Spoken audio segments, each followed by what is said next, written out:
Friday, you bastards.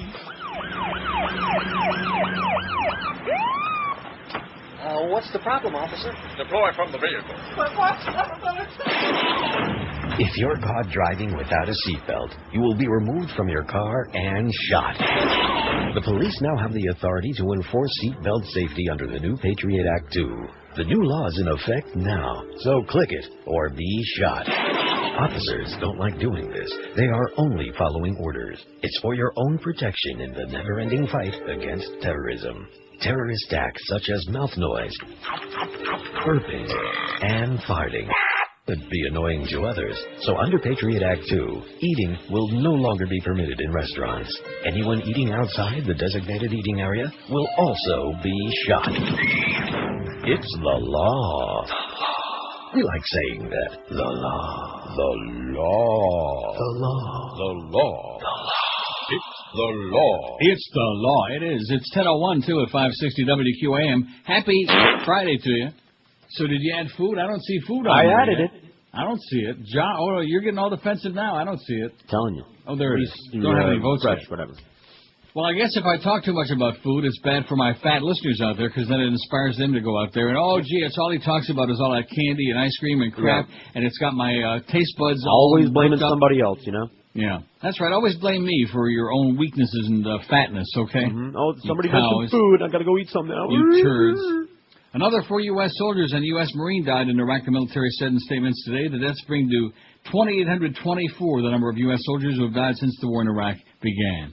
2,824 people dead for what? For absolutely nothing. It's worth it. And officials have found 56 bodies bearing signs of torture scattered around the Iraqi capital of Baghdad in the past 24 hours, all apparent victims of sectarian death squads. Oh, things are going swimmingly well over there.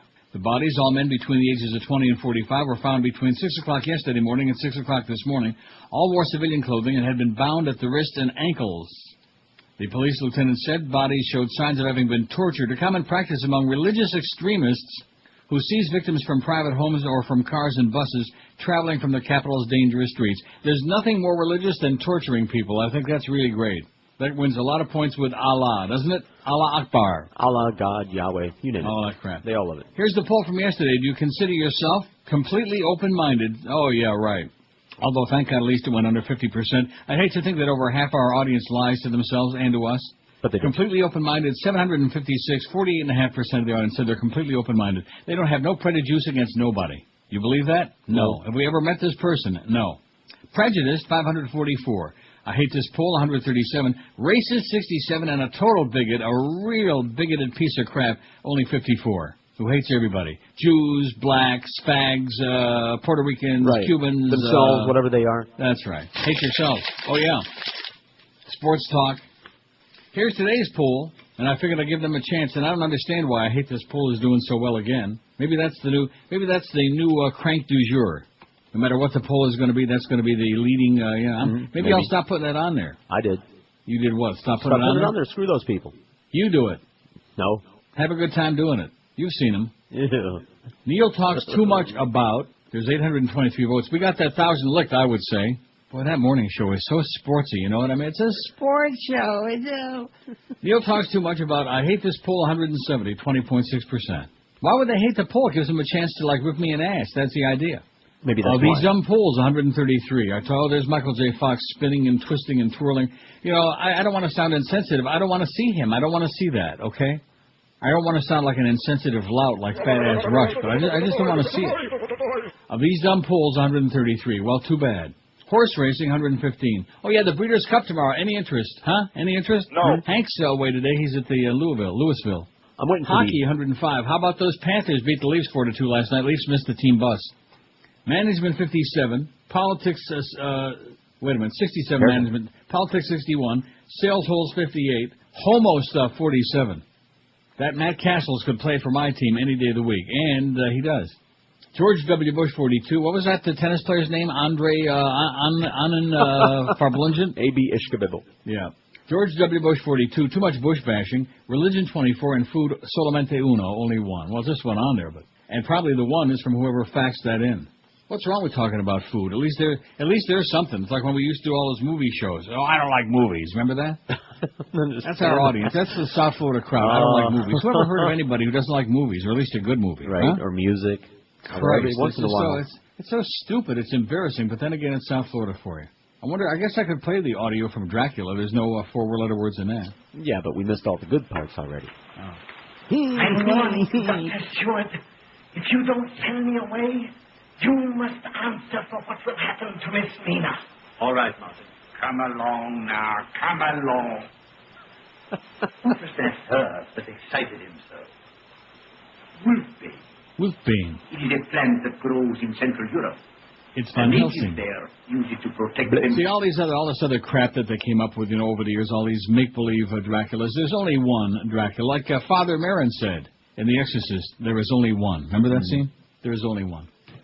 At any rate, what the hell am I talking about? See, there you go with movies again. We don't like movies, and we don't like food. That's for damn sure. Quit talking so much about food and about ice cream and all that candy, those Mary Janes that George keeps teasing you with. Yeah. I wish you wouldn't have thrown that away. Couldn't you put that in an envelope and send it to me and just put cough drops on the... Yeah, we're You're such a nitwit that it's just amazing. Yeah, well, what do I know?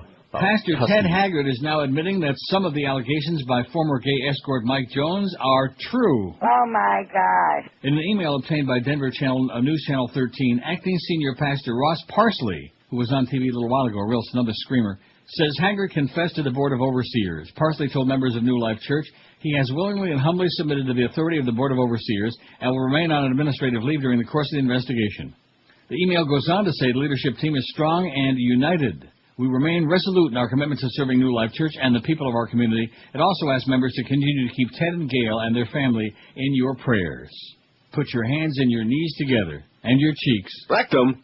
Ted Haggard was the senior pastor of the 14,000-member New Life Church in Colorado Springs. He placed himself on leave from the church duties yesterday afternoon. He also resigned from his position as president of the National Association of Evangelicals, which encompasses 30 million Getchkis, 30 million lunatics.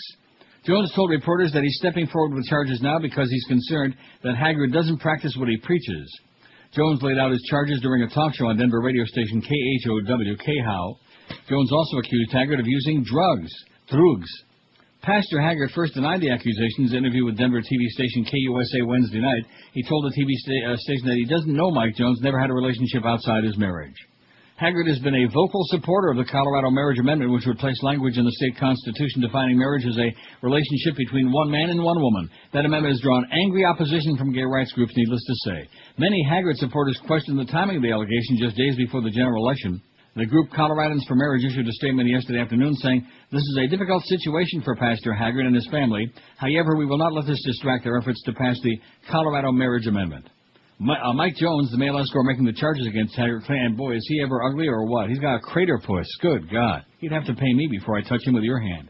Gross. Mike Jones, the male escort making the charges, claims to have voice messages and other evidence that will support his charges. He doesn't just claim to have them. He's got them. They played him before, and then the expert came in, and he analyzed the voice messages and Haggard's real voice. Said, "That's him. Gay." There he is. I think I had to do the moral thing in my mind, and that is expose someone who is preaching one thing but doing the opposite. Oh, there's no such people. Jones claims his relationship with Haggard continued over a 3-year period. And the beat goes on. Which, that inspired me. Not often am I inspired, but that inspired me to Google and go back and get a story from 2 years ago, September 12, 2004, from the LA Times. Want to hear just a little bit of it? Okay. Televangelist Paul Crouch attempts to keep accuser quiet. A former worker at TBN Trinity Broadcasting threatened to disclose an alleged 1996 homosexual encounter. Oh, my God. Well, there seems to be a common thread running through this. At least Jim Baker, he was diddling both. Right. Everybody. Televangelist Paul Crouch, founder of the world's largest Christian broadcasting network, has waged a fierce legal battle to prevent a former employee from publicizing allegations that he and Crouch had a sexual encounter 8 years ago. Crouch, 70, is the president of Trinity Broadcasting Network based in Orange County, California, whose Christian programming reaches millions of viewers around the world via satellite cable and broadcast stations.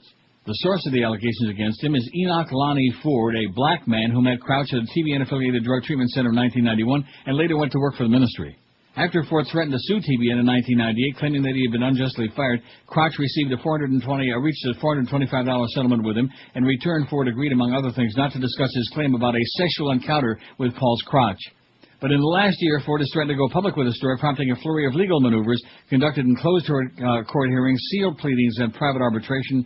In the court papers, Crouch has denied the allegations. The ministry officials have described Ford, who has a history of drug problems and has served time for a sex offense, as a liar and extortionist. He said the $425,000 was a good start, but he wants $10 million, which ought to be a chump change for a guy like Paul's crotch, wouldn't you think? Sure, he's got it right there in his... Although that makeup is expensive, all that makeup she wears. Oh, yeah. Cost an arm and a leg. Pancake. 842 votes on the poll. Only 3 say I talk too much about food. So we're going to talk about food every single day, on and on and on until I croak. Who the hell talks about food? We talk about candy every now and then. No, you talk about the egg beaters and the wife beaters. And all that. Yeah, right. Egg beaters, my ass. Yeah, How much do I talk about that? About the omelets, huh? And toast and frittata. You ever notice how toast sounds a little bit like Miguel? Did you ever notice that? No. Just a little bit. I haven't noticed. Of course I don't listen. That's because you don't listen to the morning show. That's your problem. That could be why. How the hell can you comment on the Kenny and Bo morning show on QAM from 7 to 10 every morning, Monday through Friday? And I won't. Here's the lineup today. Mad Dog at Hooters in Pompano, 2 to 4. And then you got your Power Hour with Mad Dog Solo, 4 to 5, because there's no Humper around today. He's busy doing hossing around for the Breeders' Cup tomorrow. So instead of Humper, we got Geldy again, 5 to 7. Oh, brother. If you think that's desperate, wait till you hear the rest of our Friday night lineup. 7 o'clock, we got Opening Tip with Bimbo Coles. You would think that we have the Heat game on our station. We got Opening Tip and Heat Rewind. Do we have the Heat games? No, I don't think so. I think it's on IOD, isn't it, Josh? Yes. But we have Opening Tip and Closing Tip and Big Uncircumcised Tip. Craig Mish, 7:30 to 10. Heat Rewind with Bimbo Coles at 10 o'clock. And then Eddie K from 11 until 2 in the morning. We don't have the Heat games, but we want to pretend to be all obsessed with that stuff. So as a result, I don't understand any of it. Well, George can explain it to us later on. Sure. That's his area of expertise. 10:13, Old Bean at 560 WQAM. Hey, racing fans, Pompano Park is giving away what you love the best, cash. Money, Sonny. Make sure to come out tomorrow, Saturday, November 4th, for Pompano Park's great cash giveaway. Free drawings throughout the night to win $2,500 in free betting vouchers, or you might also win great tickets to an upcoming football game. It doesn't say which one. You must be age 18 or older to win it, only one win per person on the night. Free entry blanks will be given out starting at 6 p.m. at both entrance gates. And best of all, both admission and parking are free at Pompano Park. Pompano Park is open for live racing and poker every Wednesday, Friday, and Saturday like today. Post time is 7:25 at night, and the smoke-free poker room is open from noon till midnight with tournaments, too. Simulcasting every day, 7 days a week from noon till 1 in the a.m.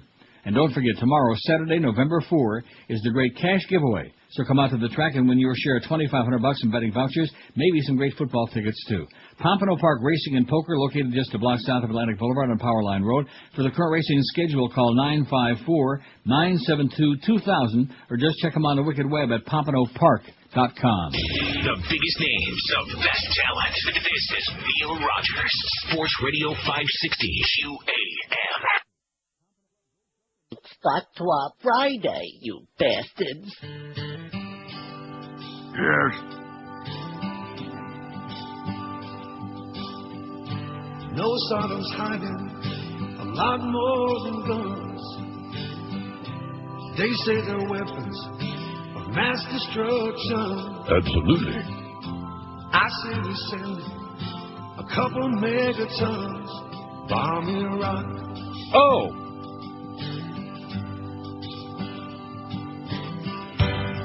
In the Gulf War, we let him off the hook. I think it's time to give his butt a whoop. So it's time to throw those people. I told him nothing. I'm loyal to you, master. What have you to do with Pentagon? Bomb Iraq. Till there's nothing left to see. Bomb Iraq. Till Saturn's 6 feet deep, bomb Iraq.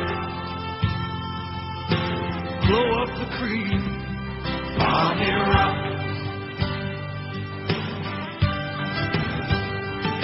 And they say he's got some drugs and chemicals that burn, and then he might load them up on scuds. If we let prepare, we better beware, because some of them smells won't be done.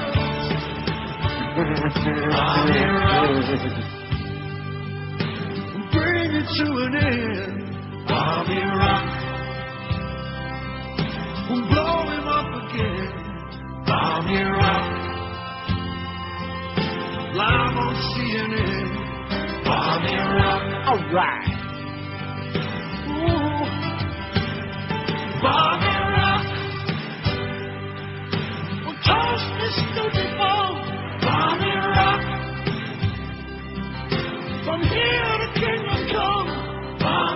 Water schlepping poor Miss Mina off of there, boy. She just has more problems in this movie.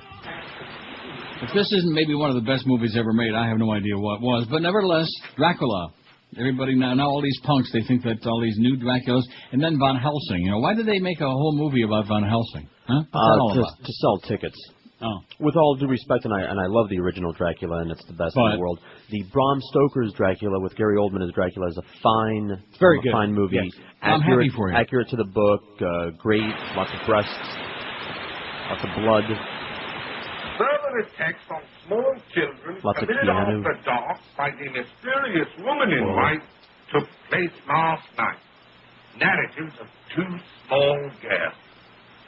Each child describing a beautiful lady in white who promised her chocolates, enticed her to a safe. Promised them chocolates. See, there you go with that candy again. Candy, little kid? That's bad.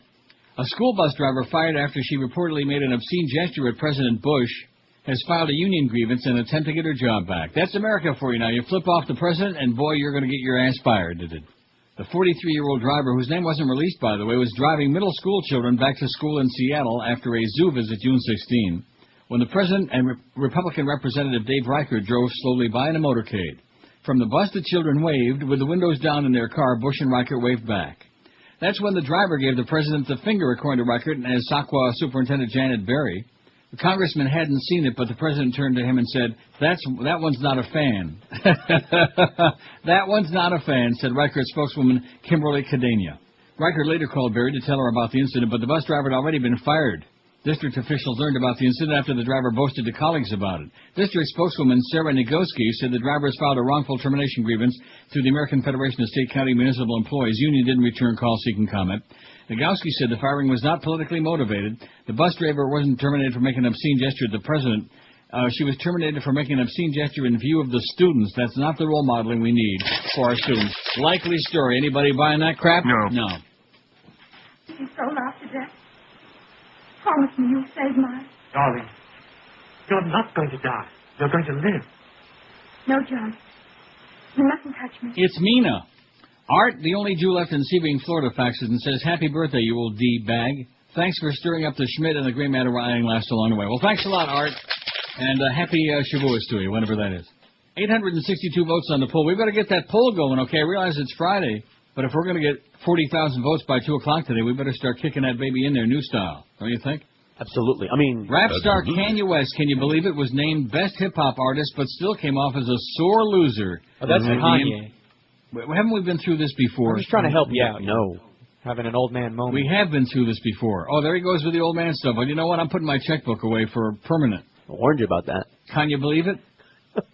Rap star Kanye West was named Best Hip-Hop Artist, came off as a sore loser at the MTV Europe Music Awards. Kanye apparently was so disappointed not winning for Best Video that he crashed the stage in Copenhagen yesterday when the award was being presented to Justice and Simeon for We Are Your Friends. Justice and Simeon. We ever heard of them? I sure haven't. No. In a tirade riddled with expletives, Kanye said that he should have won the prize for his video Touch the Sky because it cost $1 million. Pamela Anderson was in it. I was jumping across canyons, he said. You should be arrested for putting her in a video. If I don't win, the award show loses credibility, he said. Can you believe it? The rapper grabbed the Best Hip-Hop Award earlier in the night in a star-studded event hosted by Justin Tinkerbell in the Danish capital. Tinkerbell won the Best Pop and Best Male Awards. Oh, my God. While the Red Hot Chili Peppers won Best Album, Christina Aguilera was named Best Female Artist at the annual award show, broadcast live in 17 countries. That is so sad. British band Muse won the Best Alternative category, and Depeche Mode earned the Best Group Award. Wow, guys, this is totally unexpected, said Rihanna as she received the Best R&B Award. In September, the 18-year-old music star won the same category in the Music of Black Origin Award in London. Music of Black Origin. What that be? Can you believe that? Music of Black Origin? Why not? What is that? They originated some music. Yes, make sure Miss Mina's got the wolf bane on her bane. The show was split between 2 venues, a convention hall on the city outskirts where Tinkerbell was in charge, and an outdoor stage in Copenhagen's main square where R&B songstress Kellis introduced the artists. Rapper Snoop Dogg, Australian band Jets, and the Killers of Denmark had crowds jumping up and down in temperatures just above freezing at the outdoor venue. The Red Hot Chili Peppers were nominated in 4 categories, but won only 1 for the album Stadium Arcadium. Best song went to a Gnarls Barkley for Crazy. And it goes on. Beep, beep. Who the hell cares? Okay? I mean, when Justin Tinkerbell and Christina Aguilera are winning awards, doesn't that tell you all we need to know? I remember when Can you believe it? What a... Oh, here you go. This is a good one. Neil talks way too much about sports. Yeah, I agree. Okay, let's get that on there right away, sports. Mm-hmm. I bet you Clarence sent this, just being a sarcastic bastard. Oh, it's from the Everlasting Covenant Church. Uh-huh. I wonder what they got going on in there, in their closet. Oh, isn't that the guy who says... There's no fags in the church. Or was that a different one? I think that's where they all are. No. All the fags. No, this one is a Broward place, Everlasting Covenant Church. Neil talks way too much about sports, and the handwriting looks like somebody over the age of 100. Looks like somebody really ancient, real old, making me feel like a teenager again. That's one thing about, either being in or being in contact with South Florida. You always feel so young. You make me feel so young. That should be our theme song. Because even when you get to be 90, you're like a teenager in South Florida. So let's add that on there. Sports. Got it? Good. We got it. Neil talks too much about, I hate this pool, 182, these dumb pools, 148, so he's talking about it again. Horse racing, 119, hockey, 113, management, 77, politics, 64, sales, whole, 62, homo stuff, 52, homo stuff. Like, wow, how about that Brady Quinn? George W. Bush, 44, religion, 26, food, 8, and sports just went on there. But I'm sure that's going to get like a tremendous tirade response. The biggest names, the best talent. Sports This time. is Neil Rogers, Sports Radio 560 QAM. Friday, you bastard.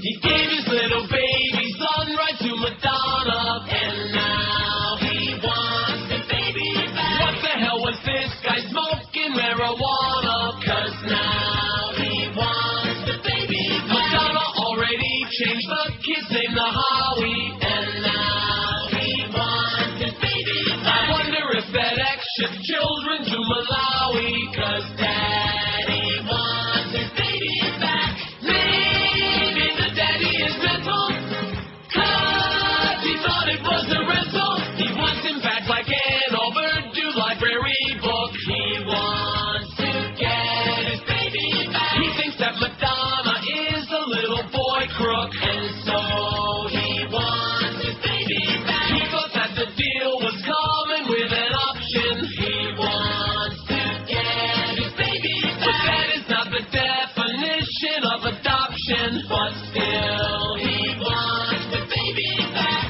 Driving with a gin and tonic, or tickets to Harry Connick. He'd have a better life with the material girl. On Thanksgiving, he'll eat turkey instead of a squirrel. But he wants him back. Madonna better get herself a good attorney, 'cause Daddy wants his baby back. This thing turned out worse than a weekend with Bernie. He wants to get his baby back. I think that the dad is mental, 'cause he thought it was a rental. Is there a 30-day money-back guarantee? Maybe she'll have to find a kid in Tennessee. Daddy wants him back. Let's sit down.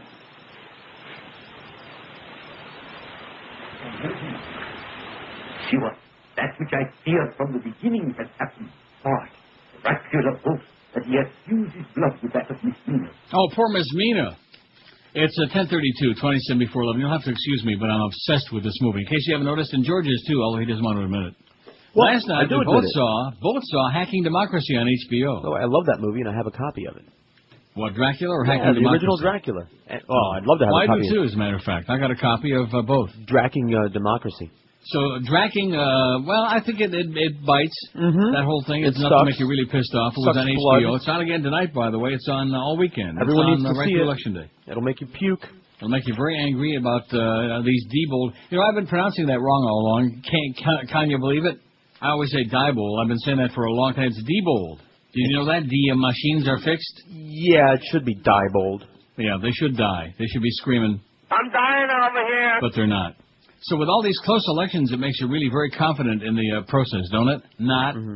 That one toward the end of the flick there, where they, they individually they put in 8 votes, on whether the Diebold machines could be hacked or not, and 6 of them voted no, and 2 of them voted yes, and then the thing comes out, they 7-1 yes. But nevertheless, I just mentioned that in passing. It's on HBO, Hacking Democracy. And before the election Tuesday, probably you shouldn't watch it because if you do, you won't want to vote. You'll wonder, gee, I wonder if my vote's really going to count or if whatever I vote, they're going to put in the opposite. 98% of cluster bomb victims are civilians. How do you like that? Handicap International, a UK-based NGO, said in a report published yesterday that 98% of registered victims of cluster bombs are civilians. The report, Fatal Footprint, was launched in several countries ahead of an international conference on conventional weapons starting in Geneva November 7th. I think that if we're going to kill people, they should be lightly killed. Right. Well, first of all, it doesn't matter because they shouldn't have attacked Israel. Oh, that's right. And second of all, they shouldn't have attacked Israel. Among other things, the report cites the case of Adnan's family. He wasn't quite 7 years old when it happened. August 11th, 1999, shortly after some of the worst of the fighting in Kosovo and the Balkans, he went swimming with his family in a lake a few kilometers from their village. He picked up a yellow metal can on the bank and took it to show his family. Adnan's older brother, Gazman, dropped the can. The explosion killed him and his father immediately, and their sister died the next day. I've heard of people like Elvis dying on the can, but this is a little over the top. Adnan was wounded on his left arm and leg. Today his left arm is still weak.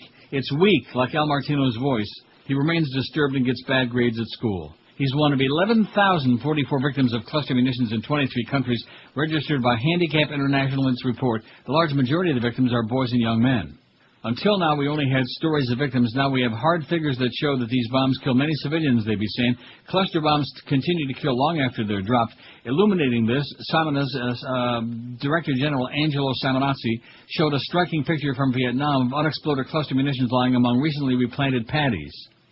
The U.S. and Israel have used old stocks in Iraq and Lebanon, which helps to explain why so many submunitions have not exploded immediately on impact, says Samonazzi. In Iraq, the coalition, I wonder if he's kin to paparazzi. In Iraq, the coalition force led by the U.S. have used 13 million cluster submunitions, said Hildegard Van Siden of Handicap International Belgium. Assuming that 1 out of 10 don't explode on impact, there are 1 million bombs laying around. The coalition troops give out very little information. During the recent conflict between Israel and Lebanon, Israel dropped about 4 million cluster submunitions, according to Handicap. Unexploded bombs now lie all over the place. They're everywhere. What's this that you just faxed me? Something worthwhile looking at or not? It says, I know that sunsentinel.com doesn't work for you anymore. Now, why would you say that? I've got the story, number one. Number two, I never said it didn't work. I said that, oh, geez, will you stop? Not that we don't appreciate your assistance, but Sun Sentinel not only works, but now it does things that it wouldn't do before, thanks to the fact probably that I'm Firefox. Oh, I started to say that yesterday, and you interrupted me. Sorry. Since we were so instrumental in getting a lot of people to switch from the evil Internet Explorer into Mozilla Firefox. Remember those wonderful, glorious days when we had an audience? I sure do. I heard about it from you. But now we're talking too much sports. But anyway, there's a new Mozilla 2.0. Isn't that the one? Yes. And thanks to George, I installed that yesterday morning, and boy, it's got a nicer format. Not a huge change. A little prettier. A little schmaltzier, and everything works just fine. And now that I got my Hotmail straightened out, I could send Josh 600 stories between now and noon easy, without even breaking a sweat. Now, did I send you too many for today? Just let me know, be honest. I don't know, I haven't looked yet. For today. Oh, yeah. There's a whole lot of them. No comment? Not horrible so far. Oh, okay. But it's 10:30. 40. I said for today. Yesterday, did I send you too many for today because I had that thing that was working again? Yeah, way too many. You are. You are what you are. Speaking of being what you are, British believe Bush is more dangerous than Kim Jong-il. How do you like that? America is now seen as a threat to the world peace by its closest neighbors and allies, according to an international survey of public opinion published today that reveals just how far the country's reputation has fallen among former supporters since the invasion of Iraq. Which world leader poses the greatest danger to world peace? Bin Laden's got 87%, George W. 75%, Kim Jong-il 69%. Alex Baldwin didn't make this poll. Carried out as U.S. voters prepare to go to the polls next week in an election dominated by the war, the research also shows that British voters see George Bush as a greater danger to world peace than either Kim Jong-il or the Iranian president Mahmoud Ahmadinejad. I just like saying that. I like you saying it. Both countries, Mahmoud Ahmadinejad. Both countries were once cited by the U.S. president as part of an axis of evil, but it's Mr. Bush who now alarms voters in countries with traditionally strong links to the U.S. He alarms them. How do you like that? He doesn't just scare them, he alarms them, as in... Oh, my gosh. The survey has been carried out by The Guardian in Britain and leading newspapers in Israel, Canada, and Mexico, using professional local opinion polling in each country. It exposes high levels of distrust. In Britain, 69% of those questioned say they believe U.S. policy has made the world less safe since 2001. Only 7% thinking action in Iraq and Afghanistan has increased global security. The finding is mirrored in America's immediate northern and southern neighbors, Canada and Mexico, with 62% of Canadians and 57% of Mexicans saying the world has become more dangerous because of U.S. policy. And believe you me, the Canadians hate George Bush like poison. Even in Israel, which has long looked to America for guaranteed national security, support for the U.S. has slipped. Only 1 in 4 Israeli voters say that Mr. Bush has made the world safer, outweighed by the number who think he's added to the risk of international conflict, 36 to 25%. A further 30% say that at best he has made no difference. At best. Voters in 3 of the 4 countries surveyed also overwhelmingly reject the decision to invade Iraq, with only Israeli voters in favor of that, 59 to 34. Opinion against the war was hardened stronger since a similar survey before the U.S. presidential election in 2004. In Britain, 71% of voters now say the invasion was unjustified, a view shared by 89% of Mexicans and 73% of Canadians. Canada is a NATO member whose troops are in action in Afghanistan and dying like crazy. Neither do voters think America has helped advance democracy in developing countries. One of the justifications for opposing Saddam Hussein, only 11% of Britons and 28% of Israelis think that has happened. Oh, my God. Well, the rest of the world is onto him. Now, we'll find out Tuesday whether Americans are finally onto it or if they're just a little slow on the uptake, you know? Just a little slow on the uptake, like Bob and Tom on that bit, that Casey Kasem bit. You know what I'm talking about? What are you talking about? I don't know. Talking about sports. That's what we're talking about. Sports, baby. How about those Hurricanes going to lose to Virginia Tech tomorrow? That would be really bad. And then Larry Cokehead's going to get fired, that old coot. And then the Dolphins, man, are going to get pounded by the Bears on Sunday. I'm saying like about 185 to nothing.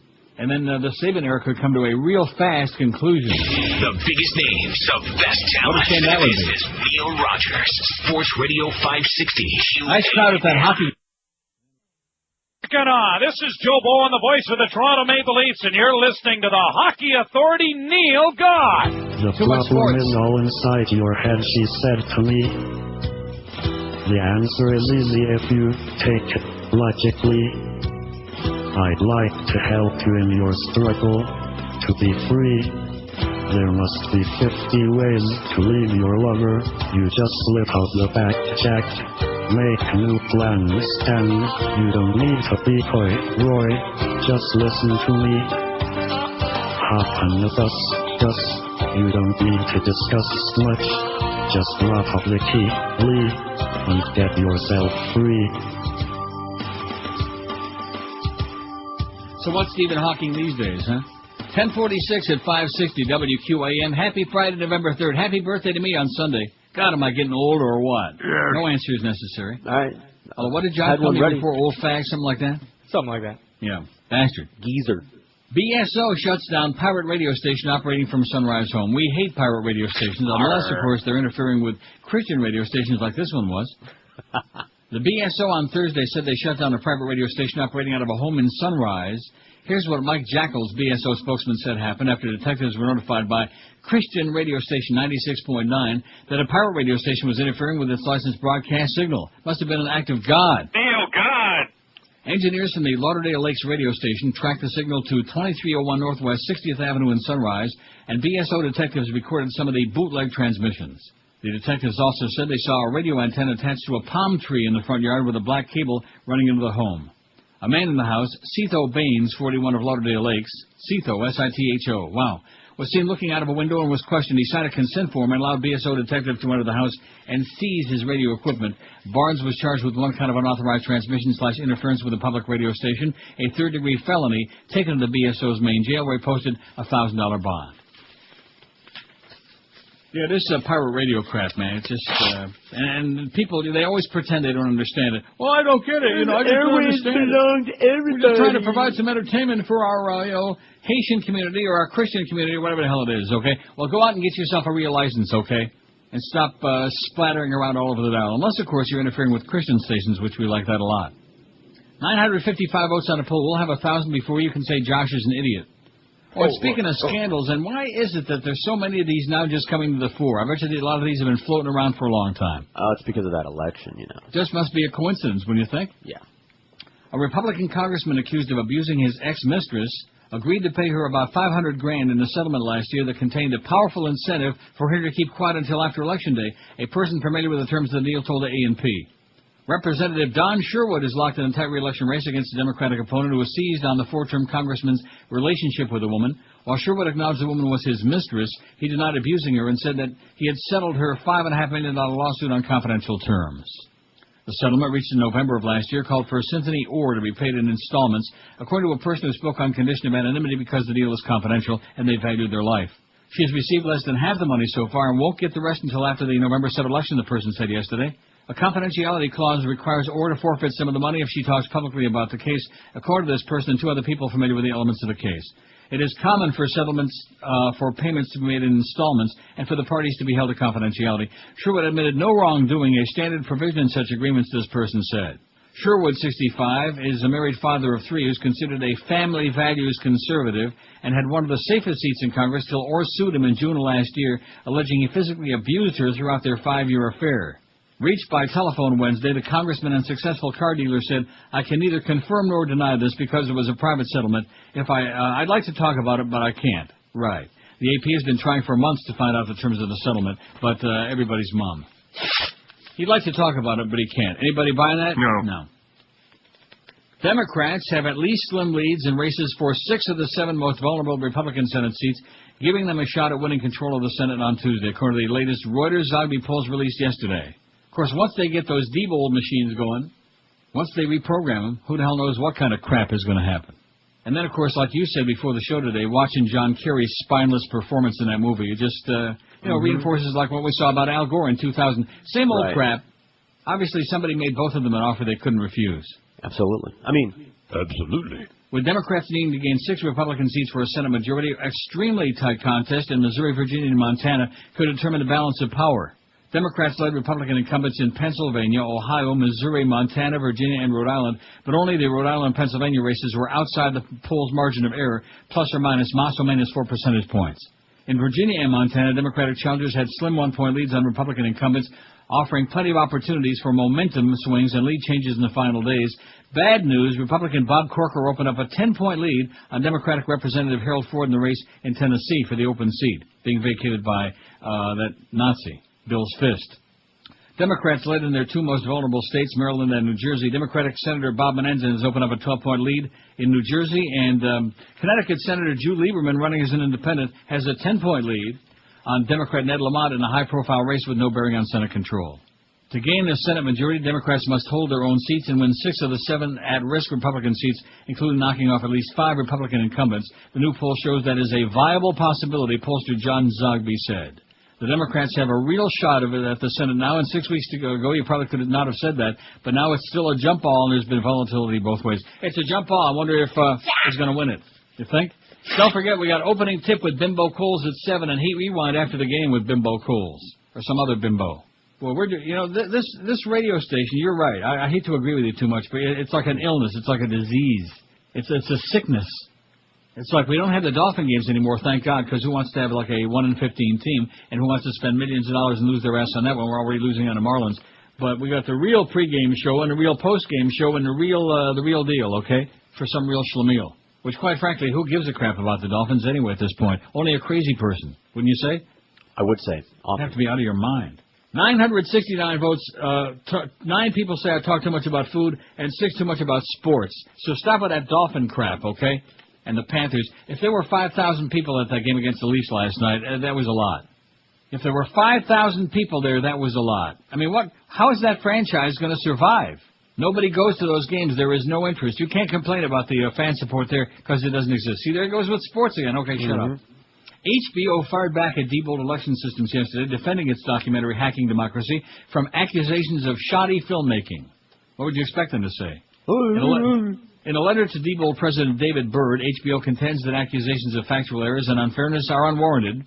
You assert in your letter that the documentary contains significant factual errors. However, based on several of the purported examples you've cited, you don't appear to have viewed the film, which will premiere on HBO November 2nd. HBO attorney Peter Ronica wrote in a letter dated Wednesday. HBO stands by the accuracy and fairness of the documentary. Of course, if after viewing the film on HBO Thursday night like last night, you continue to have concerns, we'd be happy to discuss them with you at that time.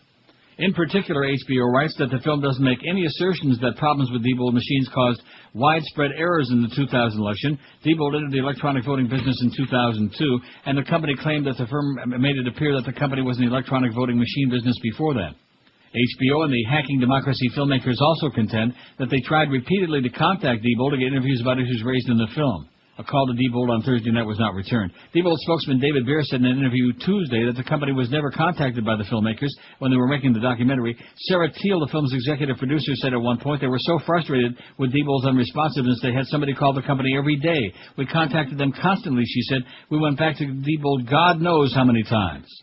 While Diebold executives admitted they hadn't seen Hacking Democracy, the company asked HBO to pull the film from its schedule or air company disclaimers questioning its accuracy. Right. Diebold said promotional materials provided on HBO's website prompted the company's request, which HBO denied. They said, Yamama Hubdir and Dverd. Teal called completely ridiculous accusations by Diebold that the film is directed by the directors of another documentary, Votergate, that was produced with special thanks to Susan Sarandon and the Streisand Foundation. Oh, let's throw some crap at Barbara Streisand, okay, at that fat, ugly, cross-eyed bitch. That'll teach her to show up in that joint, right? Throw some crap at her. Just like somebody in Minnesota threw one of those plastic beer bottles into the end zone after the Patriots scored their last touchdown Monday night, and Tom Brady was mouthing off at the guy, like that. He gave him what for. Attaboy, Tom. Go up there and kick his ass. 980 votes on the poll. We don't want to talk about these dumb polls too much because, see, this is what happens when you open yourself up like this, which is fine. It was my choice. I figured let them take a gratuitous shot. They enjoy that. Right? Yeah. A lot. It's like sticking your chin out and saying, hey, punch me right here, and then boom, like that. Oh, surprise. But it goes to show what I started to say is that no matter what we talk about, we don't like that. We don't want to hear about, we don't like this pool today. You're talking crap, like that. That's just the way it is.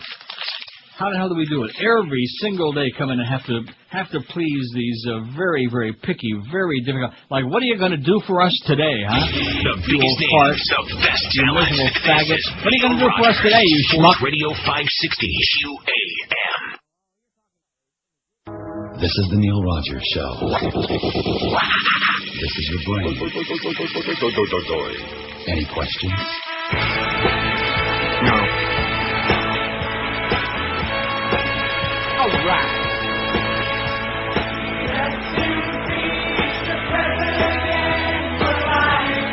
Yeah.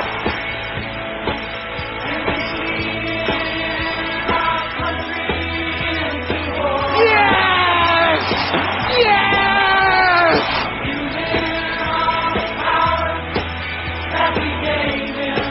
You jackass.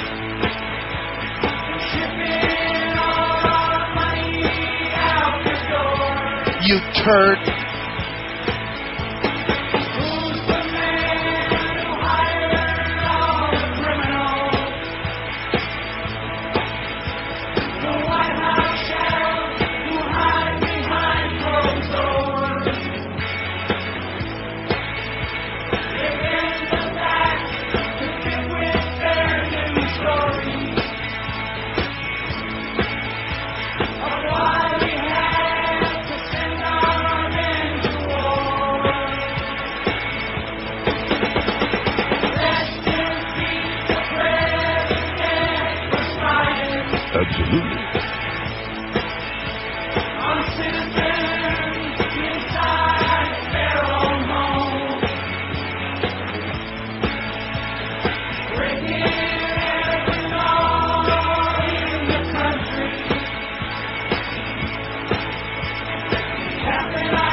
connection between September 11th and Saddam Hussein.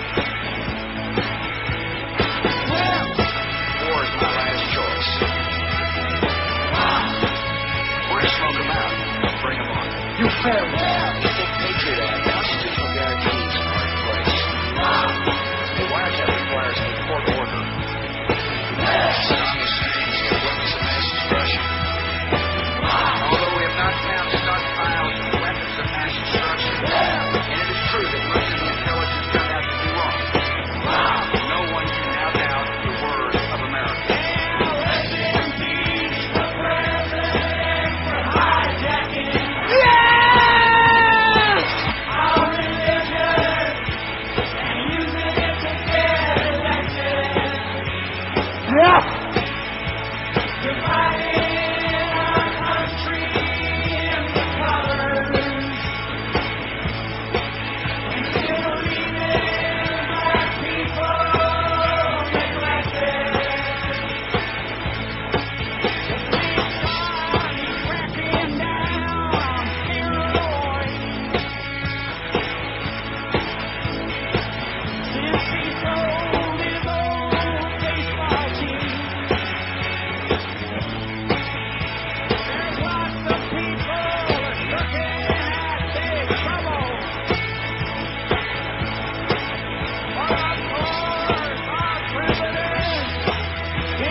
It's 11:05 at 560 WQAM, and of course all the Democrats are saying, oh, well, even if we win control of both houses, we certainly don't want to seek impeachment of the president, which goes to show you we need a new party, man. How about Leslie Gore? It's her party. Here's a fax that says, I was watching Miami Ink on TLC, which is a show about a tattoo shop on Washington Avenue. When they showed a tattoo of a nude woman, they blurred it out so you couldn't see it. You couldn't see the boobies. What has happened to this country that you can't even show a drawing of a woman's breast? A drawing, not real boobies, but just a drawing. Is that incredible or what? It's very credible. What is funny about most of these shows that are set in Miami, like this new Dexter on Showtime, CSI Miami, which is the most watched TV show in the world, and Nip and Tuck, which is the most watched show on cable, is that most of them, they don't even bother to film in Miami. You can tell by looking at these spindly Southern California palm trees. Those scrawny, skinny Southern California palm trees.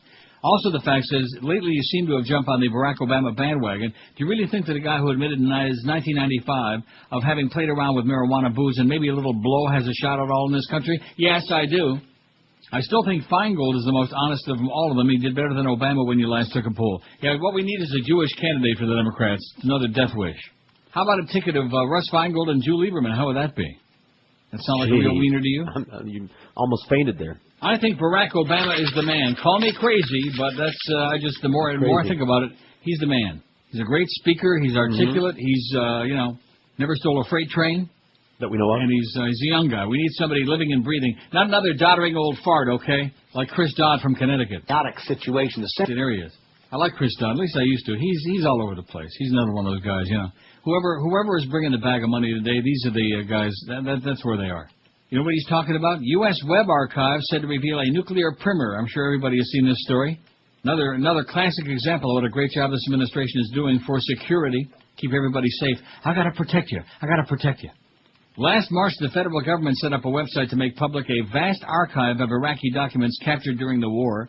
The Bush administration did so under pressure from congressional Republicans who had said they hoped to leverage the Internet to find new evidence of the pre-war dangers posed by Saddam Hussein. But in recent weeks, the site has posted some documents that weapons experts say are a danger themselves, detailed accounts of Iraq's secret nuclear research before the 1991 Persian Gulf War. The documents, the experts say, constitute a basic guide to building an atom bomb. All right. Last night, the government shut down the website after the New York Times asked about complaints from weapons experts and arms control officials. A spokesman for the Director of National Intelligence said access to the site had been suspended pending a review to ensure its content is appropriate for public viewing.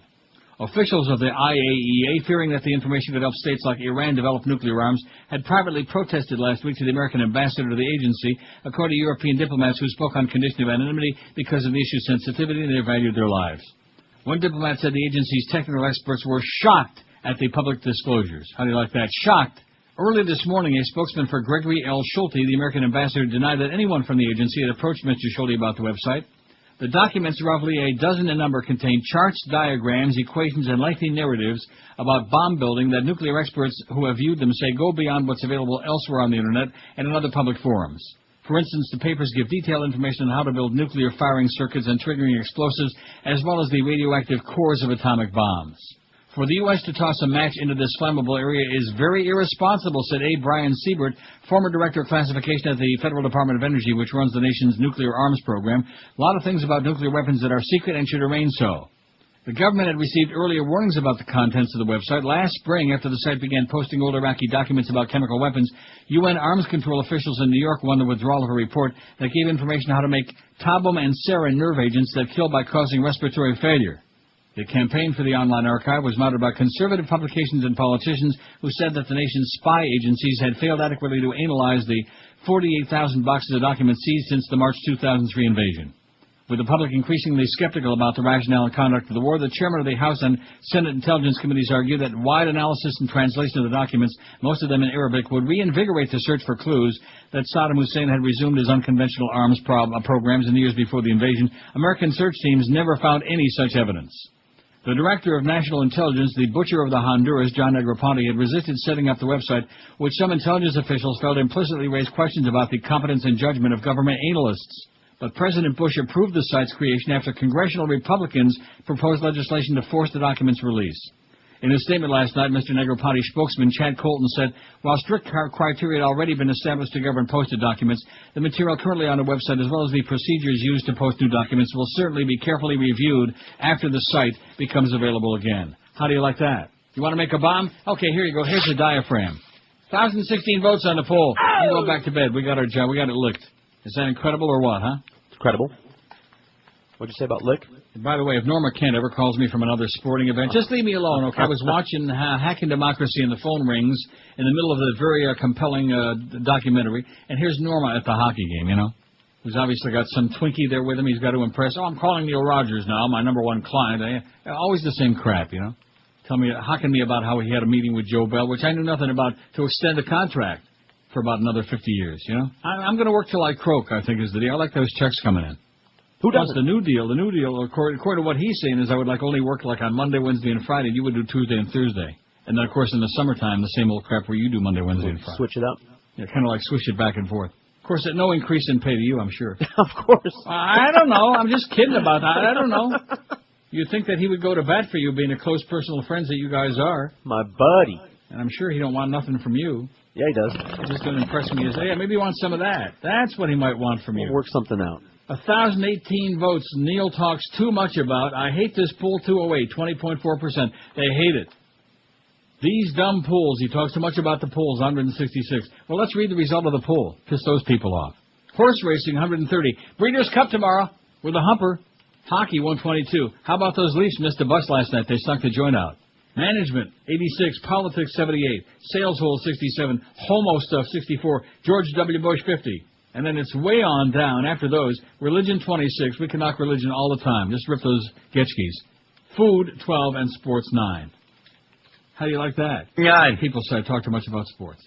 Maybe we'll take a poll one day for Clarence. Maybe Neil ought to talk more about sports. The biggest names of best talent. This is Neil Rogers. Sports Radio 560 QAM. President Bush has been feeling a bit of a chill recently from conservatives in his own party. But today he's going to speak out in support of a hot-button issue that will please his base. It's a ban on gay marriage. Where is the help when we need it the most? Bush is down in the polls and Republicans are down in the polls. They need something. Iraq is a mess and health coverage is lost. As soon as we start eroding the foundation of marriage, there's no place for it to stop. They tell me gas prices are here to stay. They tell me my job has gone away. And please don't tell me that I'm wrong. This is nothing more than a discriminatory measure and a divisive one. Politicians trying to hit a new low To take people's attention away from the real issues. The president has one issue he knows. It's considered highly unlikely to actually be successful in the Senate. He tells me marriage is on the line. If gays fall in love, it's Armageddon time. And I don't need that same old song. 'Cause it's not about gays while the world's going down. Sing the same song to get the Christians aroused. You say you won't vote on immigration or crime. Gay marriage must end, and now is the time. You've had it with gays, the homos are white. The world's going to hell, so it's coming this time for political gain. You had to use gays. They need something that their base can be excited about. Yeah, they need a good scapegoat. Anyway, Right Hacking now, Democracy will be on on HBO again, let's see, today. Where is it? Oh, that's right, it was on at midnight, too late. It'll be on tomorrow at noon on HBO 2 East. HBO 2, well, you know, some people have got all of them, you know what I mean? Sunday, HBO East at 9 in the morning. HBO Latino East. Did you know there's an HBO Latino? Of course. That is really... Incredible. What do you mean, of course? It's right there on the cable. You have to flip by it all the time. Not on my cable, it's not. Up there in Canada, don't you have No. HBO Le Frog? No. Then it'll be on Monday at 2:10 in the morning on HBO Latino. Well, it's on all over the place. Check your HBO schedule, Hacking Democracy. It's not. It says it's 2 hours, but it's only an hour and 20 minutes. And speaking of that, what a good segue. Miss Fudge reports breathlessly that political insiders are expressing alarm after 12 voter smart cards have gone missing from one Shelby County, Tennessee early voting location. The cards are used to activate electronic voting machines, Mon. The polling place started out with 25 cards. By Wednesday, 11 of them were missing. They were given 5 more smart cards yesterday, and then another one went missing. Someone possessing a smart card could use off-the-shelf equipment that reprograms the card and alter it to be used multiple times and cast multiple votes. How do you like that? Poll watchers expected to turn out Tuesday to observe voting in the Tennessee race between Chattanooga Republican Bob Corker and Memphis Democrat Harold Ford Jr. That's what Ms. Fudge is reporting today on her silly-ass, pansy, candy-ass website. And didn't put the disclaimer on there on that page, so I read it. About, well, this is copyright material, and he always puts that on there. Like, if you use this anywhere else, I'm going to, like, come after you and, like, get naked, stuff like that. Well, whatever he's going to do. Heavy gasoline smell shut sections of Oakland Park Boulevard at State Road 7. Westbound Oakland Park Boulevard has been shut down, as has southbound State Road 7 because of the heavy odor of gasoline coming from several area manholes, the BSO said, around 11 o'clock this morning, 20 minutes ago. Hazmat firefighters from BSO Fire Rescue are on the scene at 3101 North State Road 7, and Sunrise hazmat workers are responding, said BSO spokesman Mike Jackals. Authorities are investigating if the smell is related to a nearby Shell gas station. The gas station is also being shut down. Heavy gas from area manholes. Wow, maybe they had some bean burritos for breakfast or something. Manholes. Then, of course, we got person holes. Remember that whole business we had to go through? Yeah, that was silly. Silly, yeah.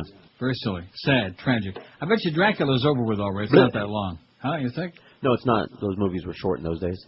It's over, I think. One moment, please. Let me double check. I don't want to miss anything good. It's over. And the audience is very relieved about that. Oh, look at that. What the hell was that I was just watching on there? There was like, that was almost like pornographic, that movie. Banging their brains out. Anyway, getting back to this. We don't want to talk about people banging their brains out. Although I was very amused at that, in that bit of talk about arousing the Christians. There seem to be a lot of aroused Christians these days. Of course, how they're getting aroused, that's another story.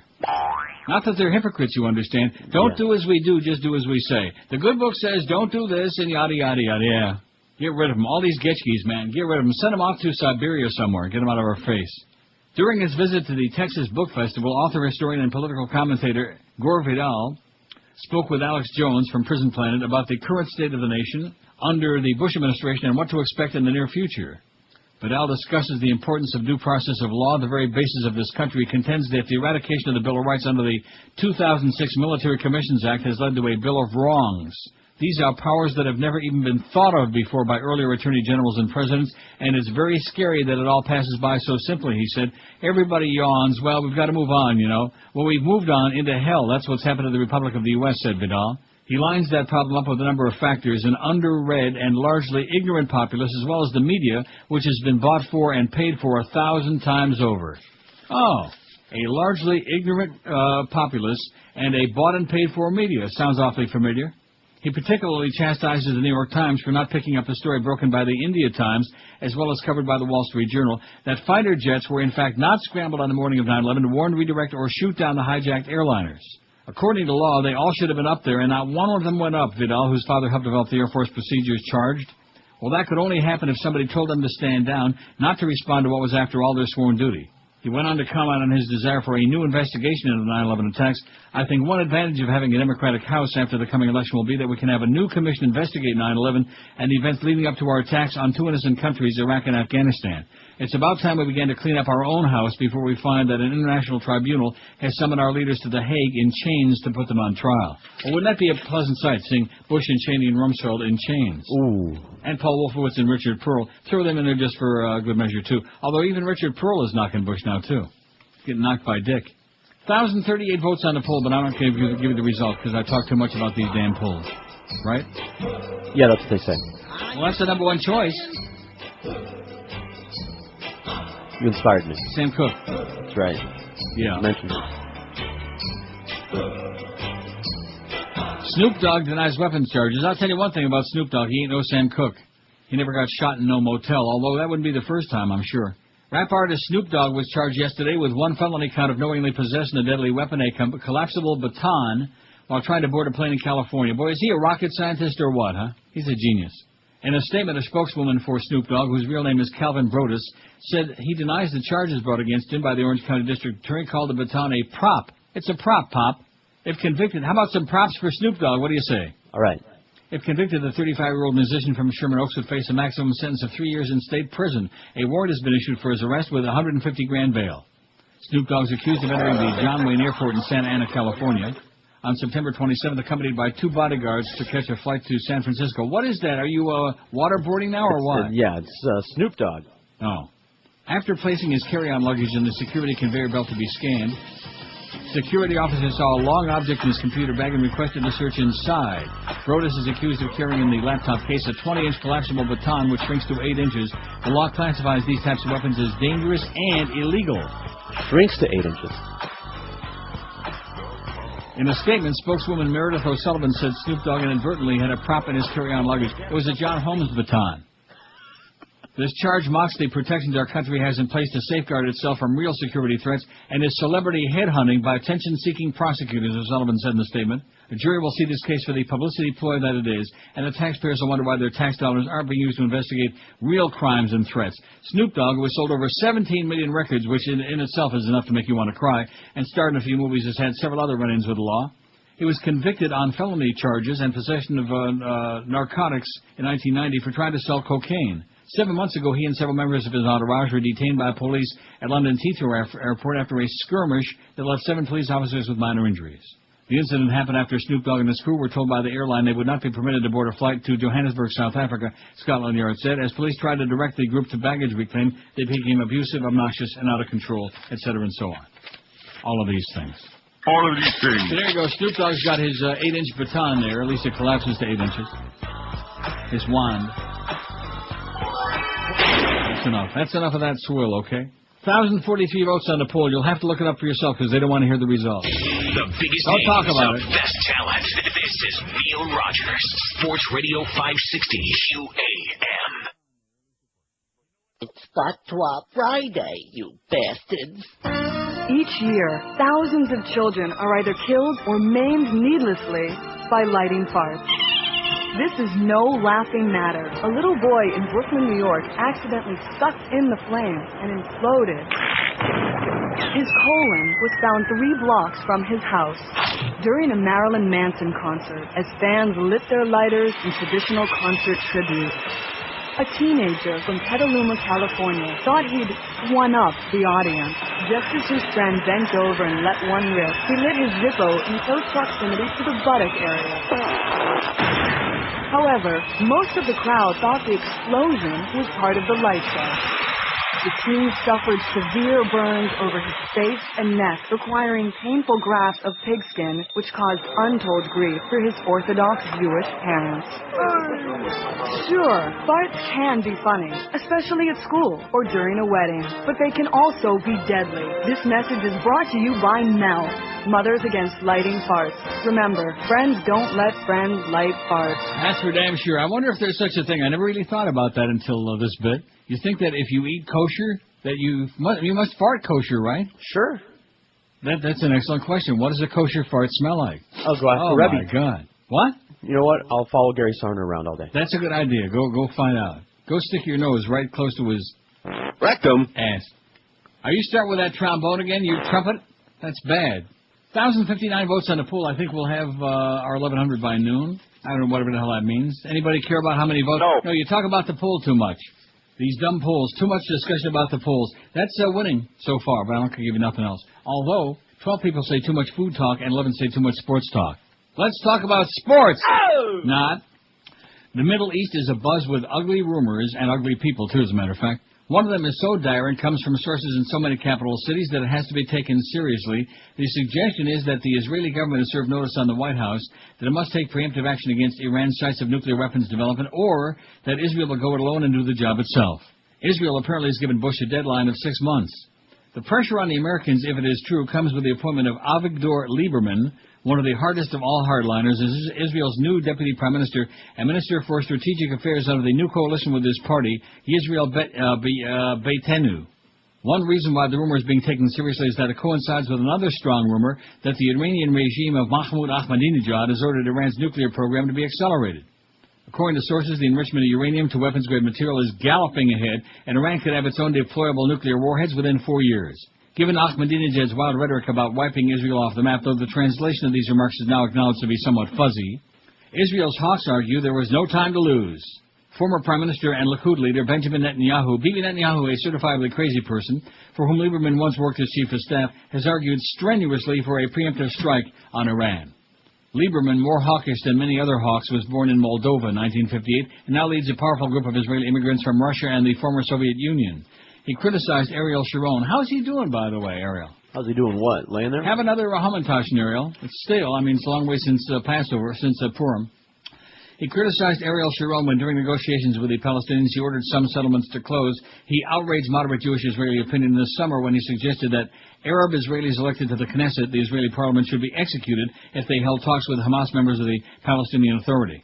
Even the New York Times, known for its strong Israel support, warned in an editorial a week ago that Lieberman was the wrong party in an Israeli the wrong partner in an Israeli coalition. His inclusion, the paper argued, made any arrangement with the Palestinians difficult, if not impossible. Creating new obstacles to peace with the Palestinians is the last thing Israel needs after the fiasco in Lesbianon. Strategic analysts have noticed anti-Iran noises coming from the beleaguered White House, too. It's the same sort of language we heard in the run-up to the invasion of Iraq, one Washington insider said. A London correspondent favored by the Bush-Blair circle said, it's clear that Bush will not dream of leaving office under the suspicion that he allowed Iran to get nuclear weapons on his watch. He will act and will feel uninhibited after the midterm elections. The practicalities of bombing Iran's nuclear installations are quite another thing, according to serious analysts. Israel lacks the capability to hit in one blow all the places where weaponry is being developed. Planes would need mid-air refueling that only the Americans could provide, and some centers of nuclear energy production are heavily populated, including Tehran itself. Civilian casualties would be high. There's even a more compelling reason why realists like General John Abizaid, U.S. Commander for the region, and former Secretary of State James Baker are counseling the hawks in Israel as well as Washington to cool it. Cool it, you maniacs, you Farbisson, you lunatics, cool it already, for Christ's sakes. Or as they say in Florida, for Chris' sake. I think he's going to win, Charlie Crist. Yeah, it's that. 1,069 votes on the poll, but I'm not going to give you the result. I'll give it a couple times later on. Too much. You talk too much about the poll result. Which kind of relates to that other option on there. What's that? The gay talk. Homo stuff, only 67. There's not enough homo stuff. Gay. An asteroid could collide with Earth in 2029, a Sergei Smirnov, researcher at the Pulkovo Space Observatory, statement said at a press conference in Moscow yesterday. On April 13, 2029, the asteroid Apophis 99942. That sounds like an Alka-Seltzer. Apophis, doesn't it? Alka-Seltzer. Will be at its closest distance to the Earth for 200 years, Smirnov said. Oh, look at that. How about putting your Alka-Seltzer in some Smirnovs?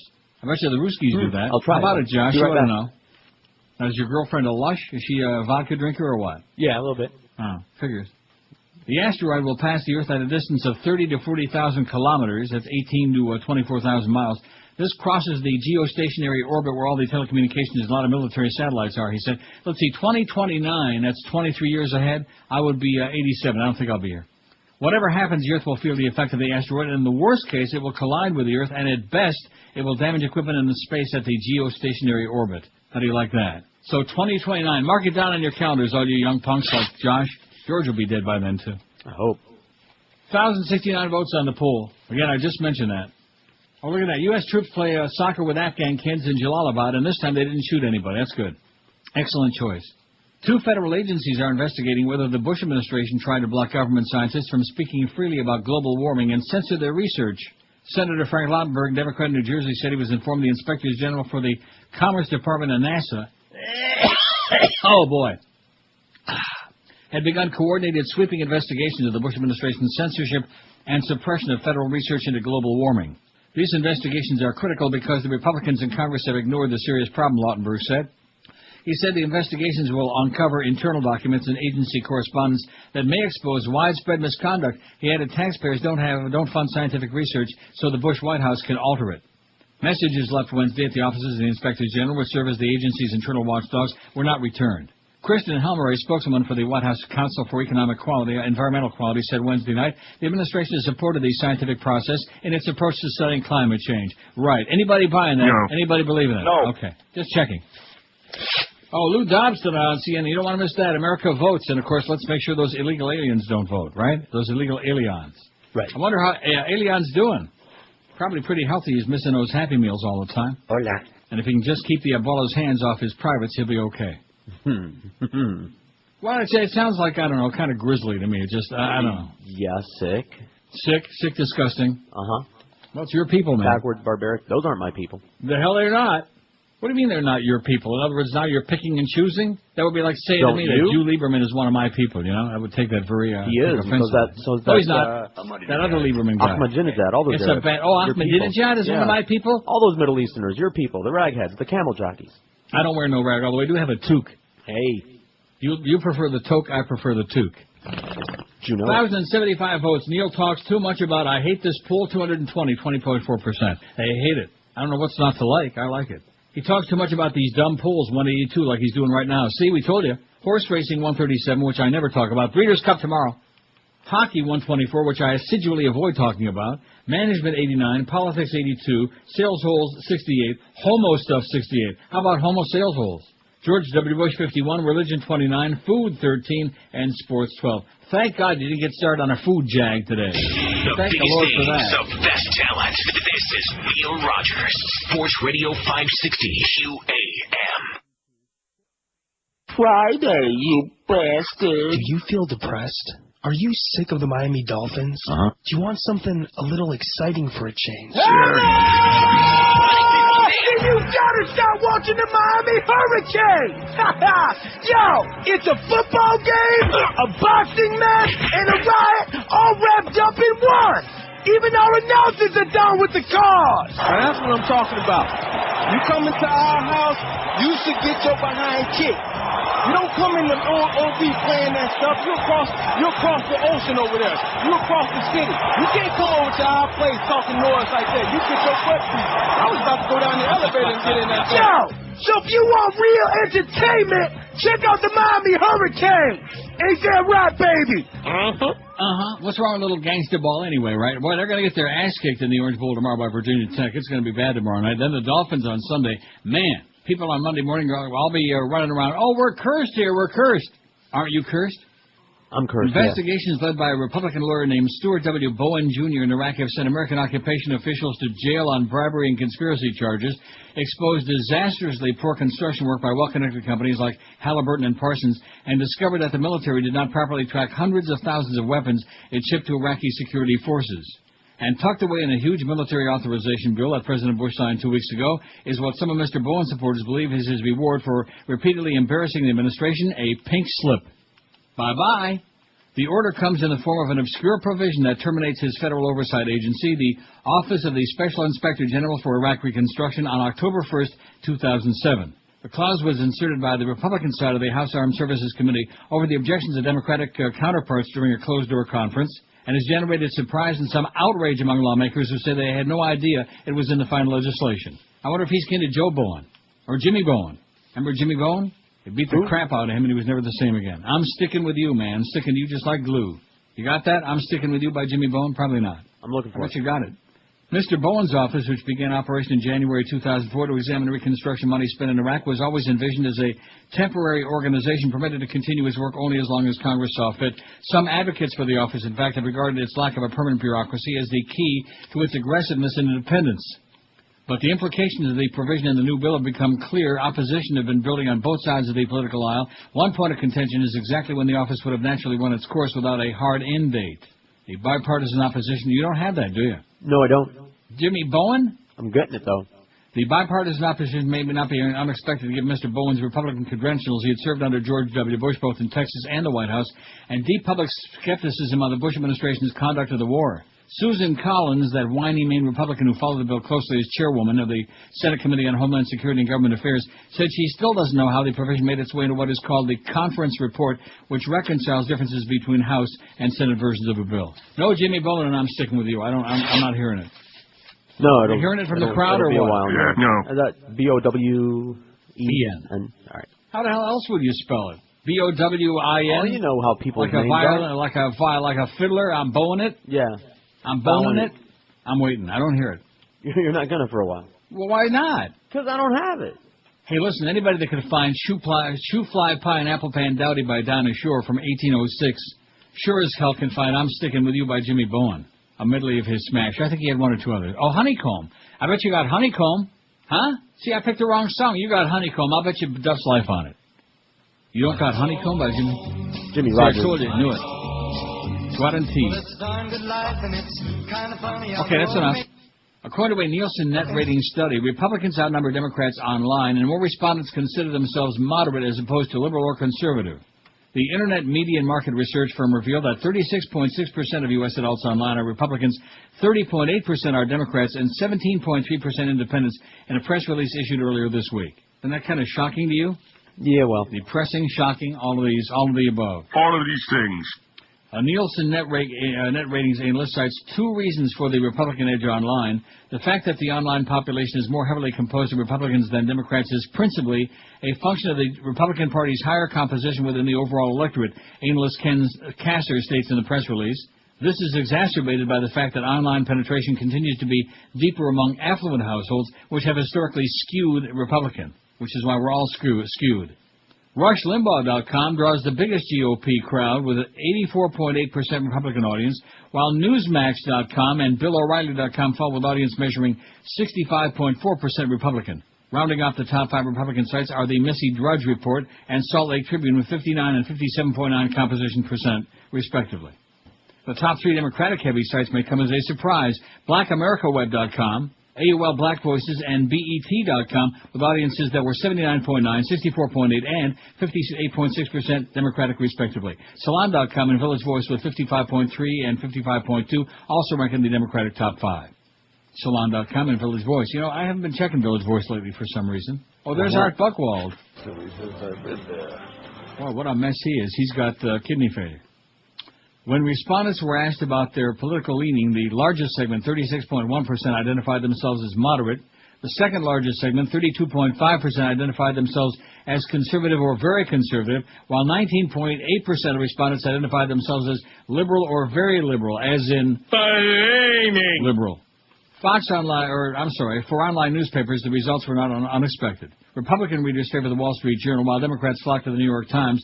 WallStreetJournal.com is predominantly Republican readers at 40.2%, and Democrats make up 52.3% of the readership at NewYorkTimes.com. How do you like that? How come we weren't mentioned in there? NeilRogers.com. If ever the term small potatoes was appropriate, this is the time. 1,096, I bet you when I click that again, we might have 1,100 or not, as the case might be. I clicked it again, and what do we got? 1099. Oh, you fill out your 1099 yet? Huh? So I wonder if Norm's working on a big raise for you once we get that new scheduling for my next 20 years on the air. Well, it's something to think about, okay? You got to take care of everybody. And, of course, Josh, my God. Josh Bagosh. Get him free lunch every day. How's that? Yeah, get him a free lunch every day. Now, what are you guys eating today? I'm sorry. Like I said, I want to hear about it. Tony's. Well, food's in last place. It's only got 13 votes. I talk too much about food. Well, we don't like food. A nice salad. We don't like food. How do you like that, Neil? We don't want to hear about it because we don't like food, yeah. Good. I hope you starve to death. I hope you go on the Karen Carpenter diet. Hope you puke your guts out non-stop. 13 people voted I talk too much about food. You should live so long, your mama. Uh-oh. Oh, wait a minute. This story is incorrect. He's not going back. The Abu Ghraib, but he's not going back. So I just threw it away. See that? This is just amazing with this tremendous staff that I've got with these, just astonishing to me. Yeah. That I'm able to keep on top of all this different crap that nobody really cares about all that much. They just want to hear the sound of my voice, that's all. You've got that extensive investigative research department. Oh, yeah, our big research team here at QAM. Uh-huh. What a joke. Whatever happened to that newswire that Clarence was getting for us 100 years ago? Remember those lies, those bubble mices? What? Oh, yeah. We were getting a newswire. This was told to me about, 100 years ago. I'm wired. And, they decided, what the hell do we need a news for? We got a sports wire. What do we need a news That's right. wire That's for? all the news you need. That's all you need to know is what's going on with sports. We got 11:02 now. That's good. It's not even noon yet. We got 11:02. Is there any significance to that? Absolutely not. But we like it. A Washington watchdog is looking into connections between federal funding and organizations that aim to discourage abortions by giving women misleading advice. Citizens for Responsibility and Ethics in Washington, CREW, is going to court to force the U.S. government to disclose its funding policy toward pregnancy resource centers. Backed by the White House and religious groups, pregnancy resource centers are local organizations that purport to provide women with family planning advice. Evidence has emerged that some of the centers have been giving false and misleading information about the health risks of abortions. The White House and the U.S. Department of Health and Human Services, HHS, fund many of these centers. CREW filed a complaint with the Washington, D.C. Federal District Court last week after HHS failed to respond to an August Freedom of Information Act request for a range of government documents on these centers. The group seeks disclosure of the criteria for funding the centers, information on efforts to separate religion from other activity, and communications by the HHS concerning the accuracy of the advice that the centers provided. All these idiotic Getchkis out there. Oh, well, we're just starting to discover that just maybe they're using us, you know. Maybe Bush and his crowd are just using us so they can keep winning these fixed elections. Yeah. A little slow on the uptake. And then, of course, we found out that all these, a whole bunch of these guys. First it was Jimmy Swaggart, and then it was Jimmy Baker, and then we had all this other crap. And then Paul's crotch. There's a lot of mysterious crap going on in Paul's crotch. The biggest names of best talent. This is Neil Rogers, Sports Radio 560 QAM. This is Head of Homeland Security Tom Ridge, advising you to put duct tape on your radio when I raise the warning color to pink for the Neil Rogers 12 to 1 hour. All right.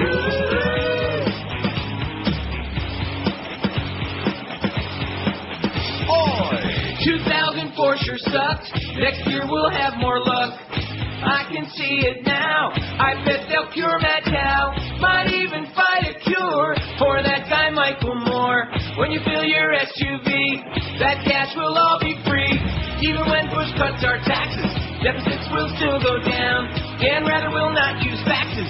Osama will be found. I know there will be peace throughout the Middle East.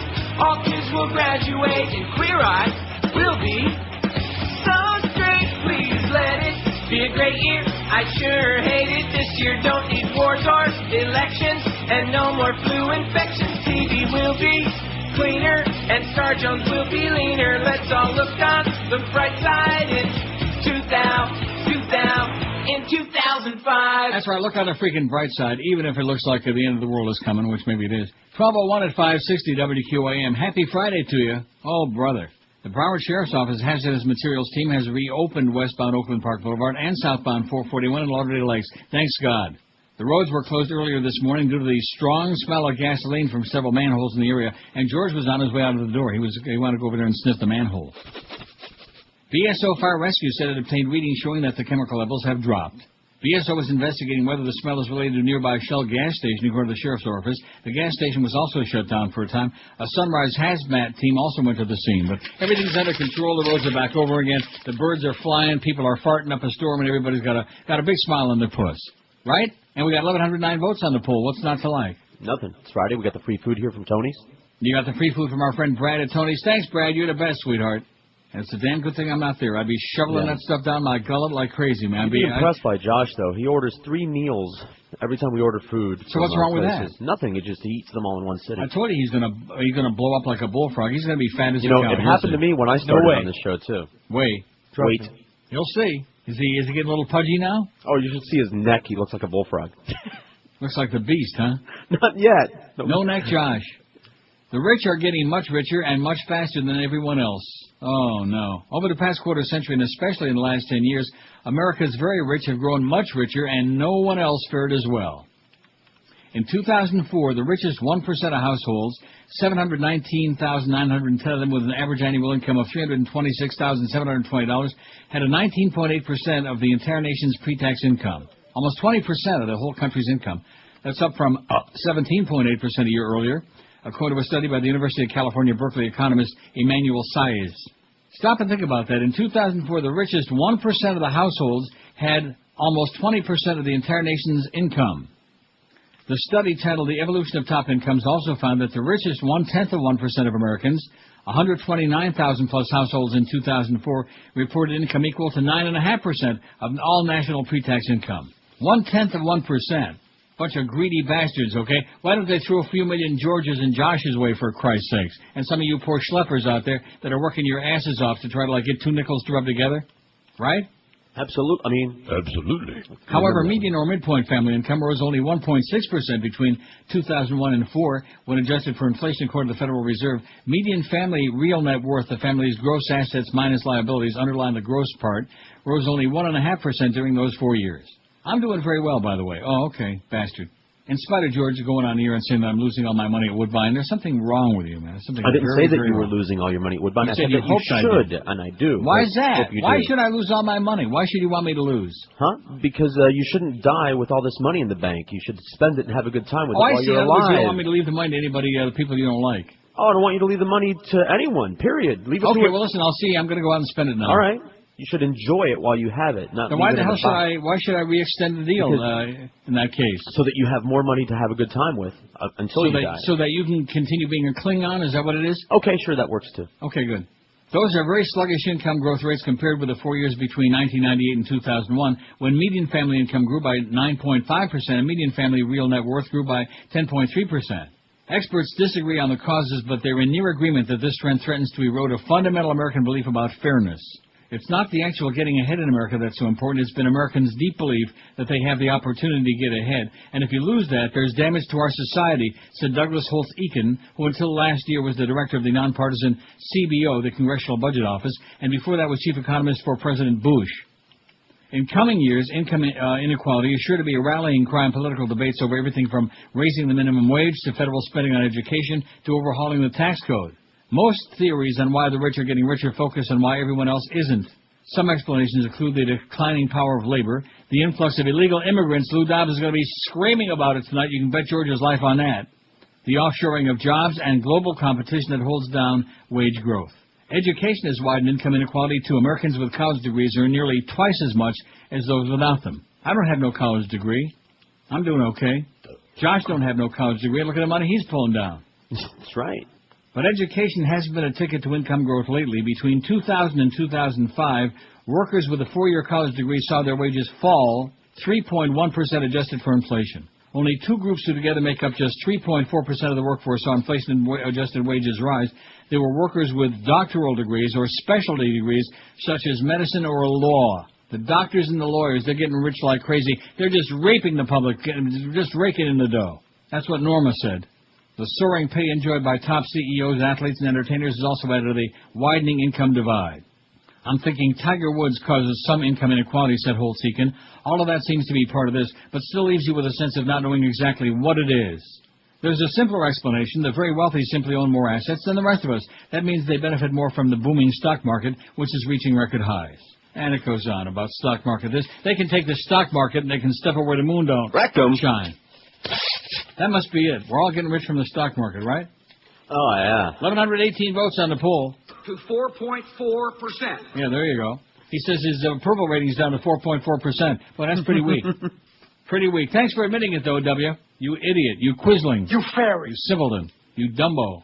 Speaking of really rocket science kind of people, Will Rogers said, you know, horses are smarter than people. You've never heard of a horse going broke betting on people. It's cute. However, the horses are counting on people more than ever now. Nearly 100,000 horses are killed annually in foreign-owned slaughterhouses in America for human consumption in other countries. I don't know. See, I don't understand why that we have a cultural revulsion toward eating horses, dogs, cats, stuff like that. Right. Domesticated animals. Although cows are domesticated, you don't see too many wild cows, huh? They're not pets. Well, maybe some people have cows as a pet. Maybe some farmer-type people are really tight with their cows. Yeah, well, that wouldn't stop me from eating it. Me either. Boy, especially baby cow veal. Nothing like a good veal. Especially when it's beaten with a baseball bat. With the upcoming Senate vote on the American Horse Slaughter Prevention Act, Americans have a small window of opportunity to save a living legend. Horses are all the things a truly evolved human should be. There are countless examples of their innate ability to desire and heal people. What? Consider the therapeutic riding programs across the country where horses can have more progress with children with various physical and mental disabilities than their own doctors. The most superhuman thing about horses is the contrast between their unearthly strength and inherent gentleness. Humans abuse their power, while horses use theirs only for good. I'd rather be a horse. This is written by Willie Nelson, by the way. He'd rather be a horse. I think he's got the horse's ass part down to a science. You ever see a horse wearing a mood ring? Well, no, now that you mention it. With no disrespect to the eagle, Willie says, I've always thought that the horse should be our national emblem. When horse accepted man onto his back and chose to carry his burdens, it changed the world. Horses have aided mankind through his most arduous and treacherous endeavors, from the sword to the plowshare. Humanity owes an incalculable debt to the horse. In Native American teachings, horses enable shamans to fly through the air and reach heaven. Shamans. Remember Shaman the Pieman? To steal someone's horses to steal their power. Contrary to what some people are saying, slaughter is not a humane form of euthanasia, and these are not unwanted horses. The treatment of slaughter-bound horses is most often inhumane, and more than 90% of those slaughtered are young and in good health. Many are sold to slaughterhouses at closed auctions, while others are stolen pets. Humans are not smart to eat horses. Horses are treated daily with products such as fly spray, wormers, hoof dressings, etc. These products all have warning labels against use by human and against human consumption, says Willie. So don't be eating no horse, okay? Don't be horsing around. Of course, you know, there's some countries like in China where they eat anything. Am I right? Yeah, including each other. Dog, cat, horse.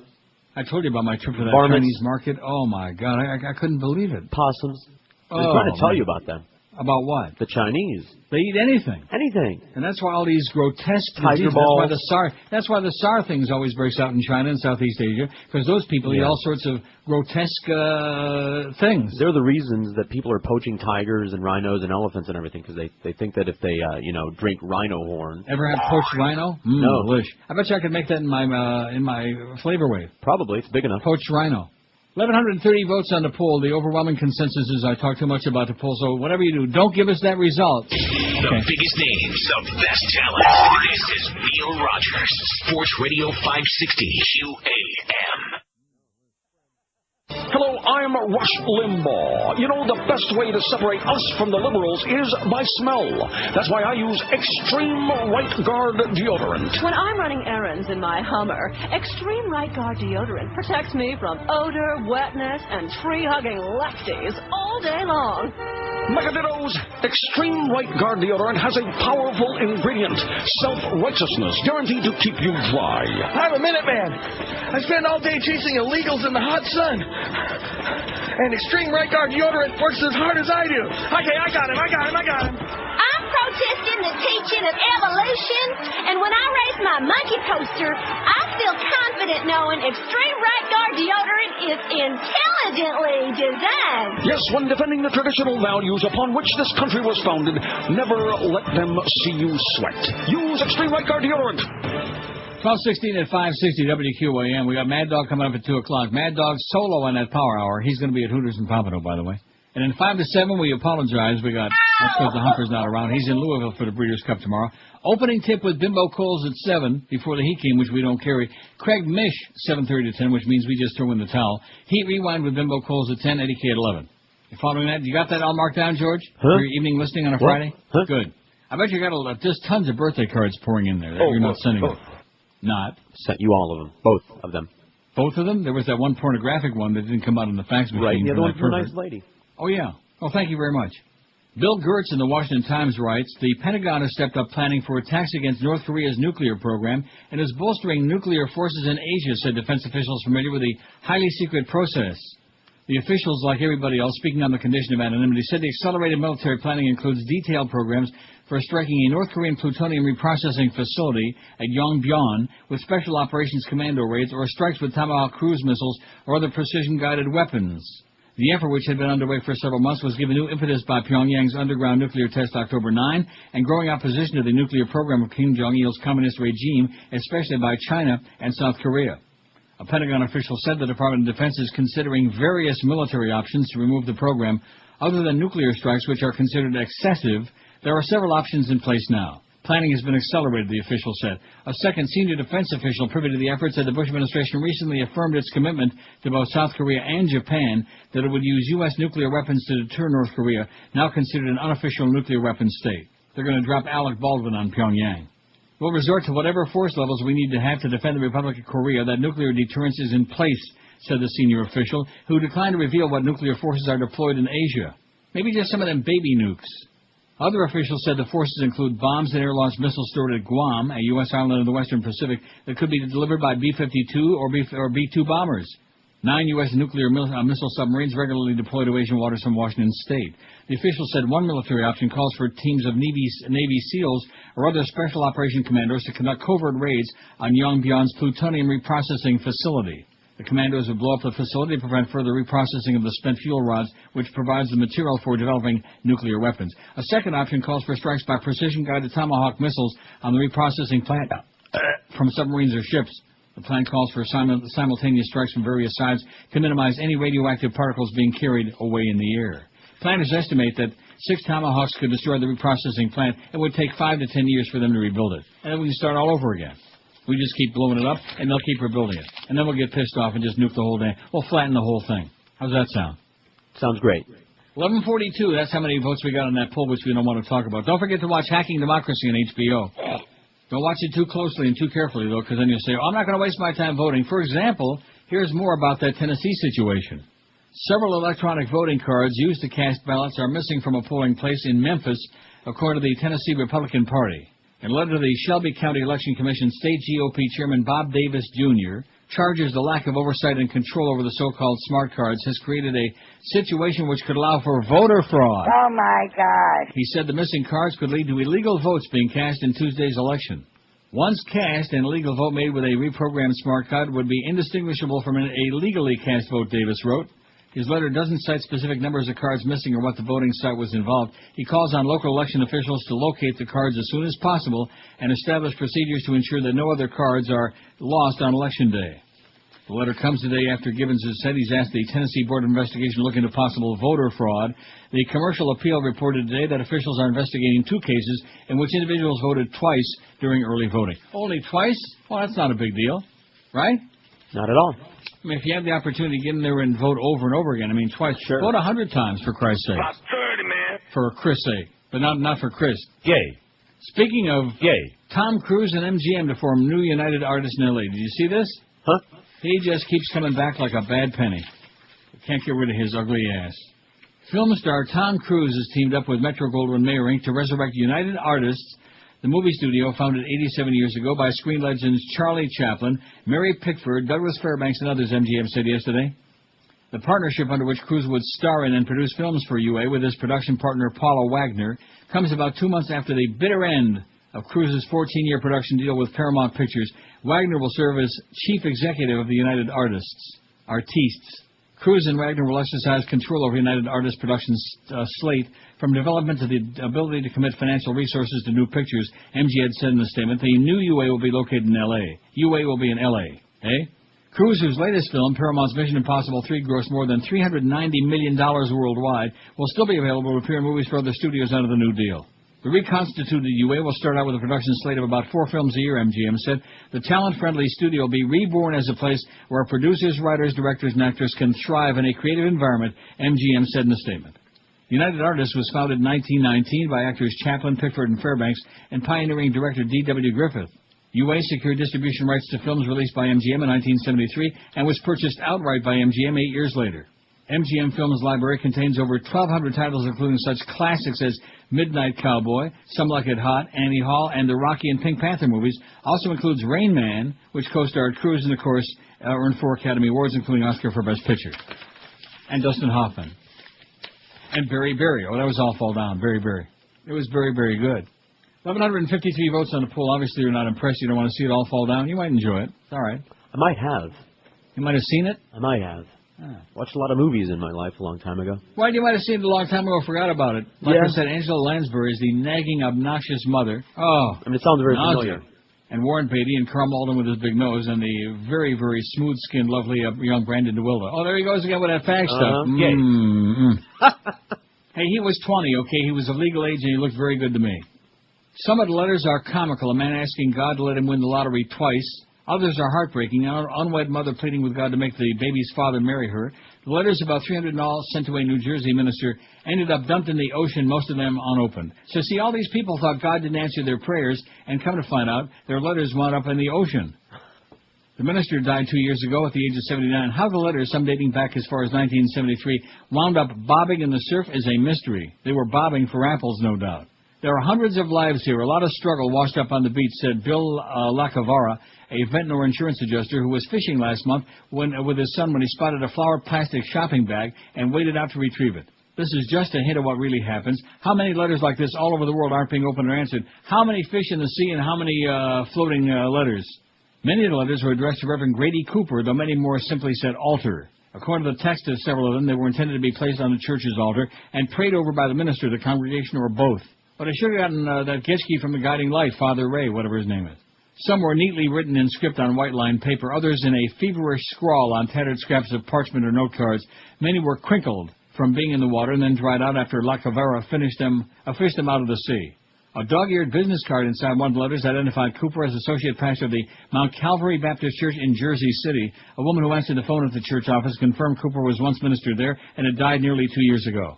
The current pastor didn't return several calls from the AP. He's mum. Other documents in the bag, including bank statements and canceled checks, also listed Cooper's name and address for him in Jersey City. A death certificate issued in 2004 for a Grady Cooper lists the same address as those in the bank documents and some of the letters. His wife, Frances, whose name also showed up on some of the letters at the same address, died in 2000. No one answered the door last week at the address where Cooper once lived, and a neighbor said he didn't recall anyone by that name. Attempts to locate Cooper's relatives were unsuccessful. He's in the ground, baby, I'll guarantee you that. The worms are eating his ass. Lacavora speculated that someone clearing out Cooper's home found the letters and threw them on the beach in Atlantic City, about 100 miles from Jersey City. They threw them on the beach. Isn't that what you would do if you found a bag full of letters? You throw them on the beach? Okay. Or would we ignore them? I guess rather than just throw them in the garbage, maybe they thought they'd send them out to sea to bless these people, he said. So they made the trip to Atlantic City, maybe went to a casino, and put the letters in the water. The letters, wrapped in several smaller brown paper bags inside the larger plastic bag, didn't appear to have been in the water too long, Lacavora said, though about half were too badly damaged to be legible. Well, how the hell is God going to read them, for Christ's sakes? He opened a few with his son Rocky on the beach. The first few were humorous. I'm still praying to hit the lottery twice. First the 50,000 one man wrote. Then after some changes had taken place, let me hit the millionaire one. Another asked God to make a certain someone leave me alone and stay off my back, while still another asked God to calm a woman who called the IRS on me. One woman complained that her husband always talks about sex. Another anonymously dropped a dime to God on someone cheating on his wife, complete with dates, times, and locations. Many more were written by anguished spouses, children, or widows, pouring out their hearts to God, asking for help with relatives who were using drugs, gambling, or cheating on them. One man wrote from prison, saying he was innocent and wanted to be back home with his family. A woman wrote that her boyfriend was now closing the door to her daughter's bedroom each night when it used to stay open, and wondered why. How do you like that? Mm-hmm. God isn't answering their prayers. And, boy, I'll tell you one thing about God. He's always consistent. The biggest names of best talent. This is Neil Rogers. Sports Radio 560 QAM. Friday, you bastard.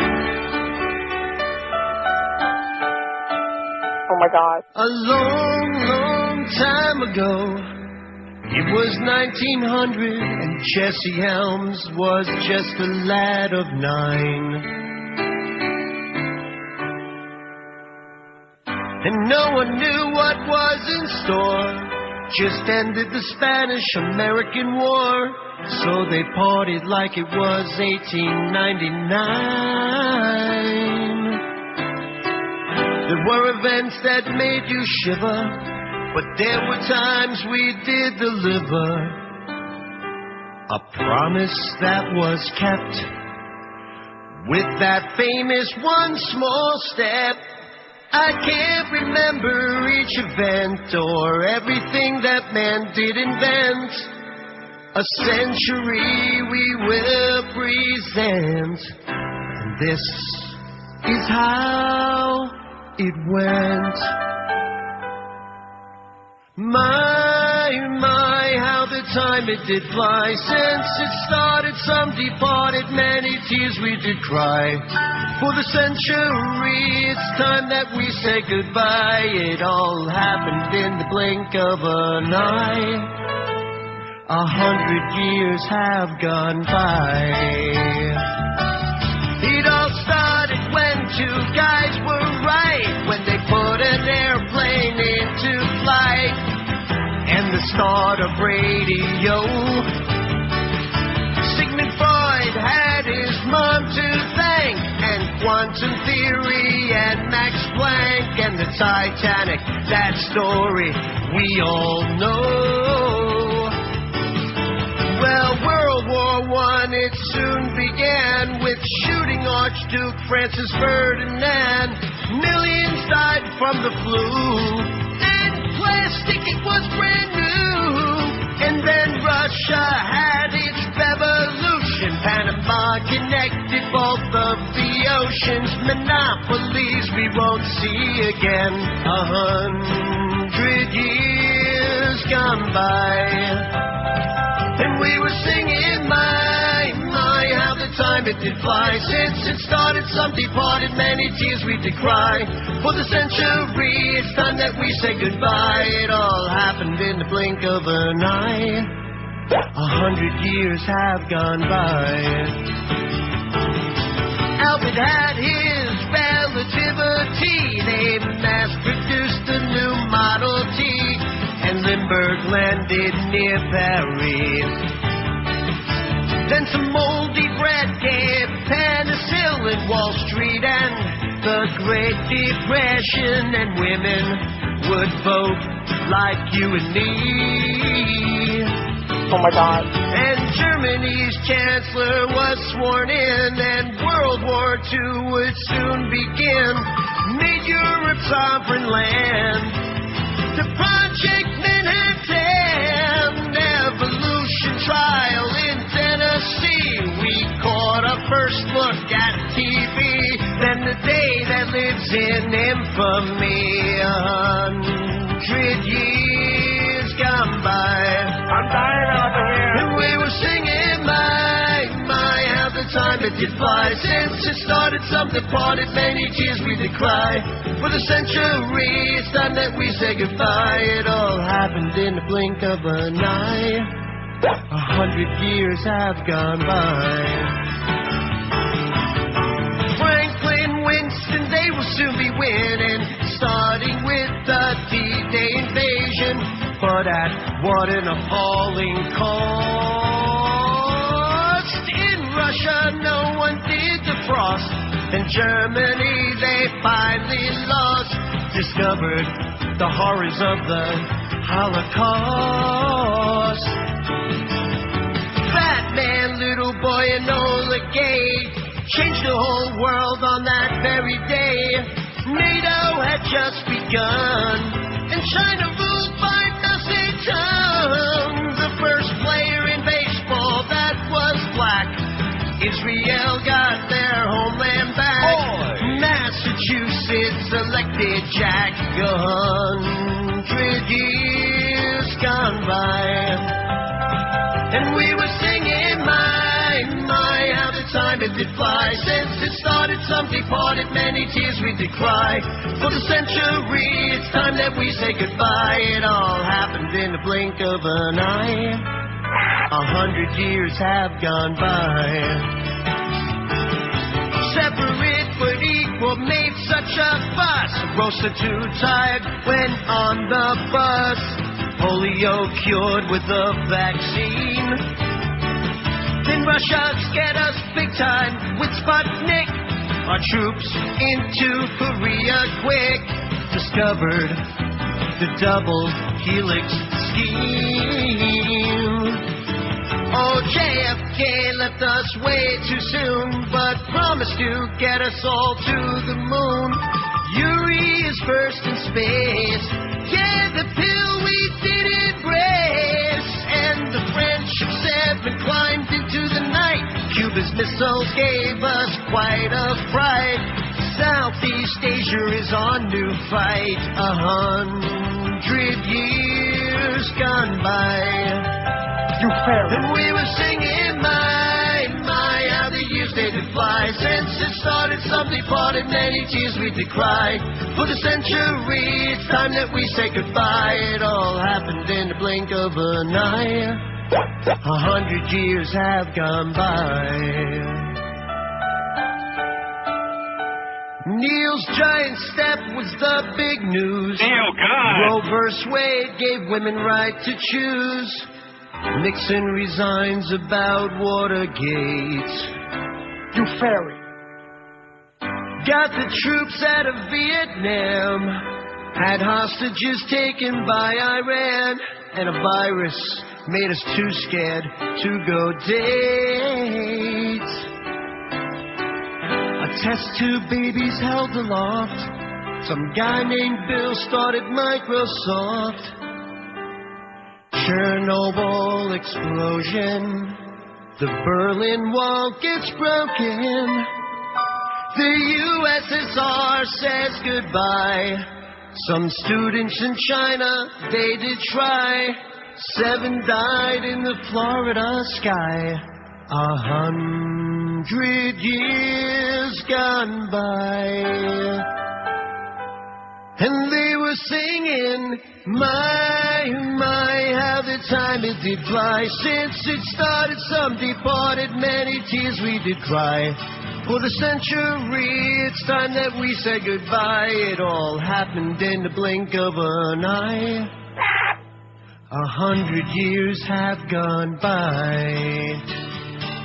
We were singing, my, how the time it did fly. Since it started, some departed, many tears we did cry. For the century, it's time that we say goodbye, 'cause 100 years have gone by. I'm dying over here. Okay, well, that sure killed some good time. It's Friday, you know. It's one of those things. Yeah. This story about Dick Biondi, I bet you he's 100. He was around during all those things in that bit. You want the other page? No. Okay. It's the best radio news of the year, says the Chicago Sun-Times columnist Robert Feeder. Dick Biondi, Chicago's greatest rock and roll disc jockey of all time, is coming back. Greatest rock and roll disc jockey of Chicago, my ass. He couldn't lick Larry Lujak's butt. He couldn't lick his dingleberries. The broadcast legend and radio Hall of Famer signed a multi-year agreement Wednesday to join ABC-owned True Oldies, WZZN FM 94.7 as evening personality. Starting next week, he'll be on from 9 to midnight through Friday. Dick Biondi on WZZN. I'm so happy to get back on air. Real excited to get to stay in Chicago, Biondi said of his new deal, negotiated by agent David Martin.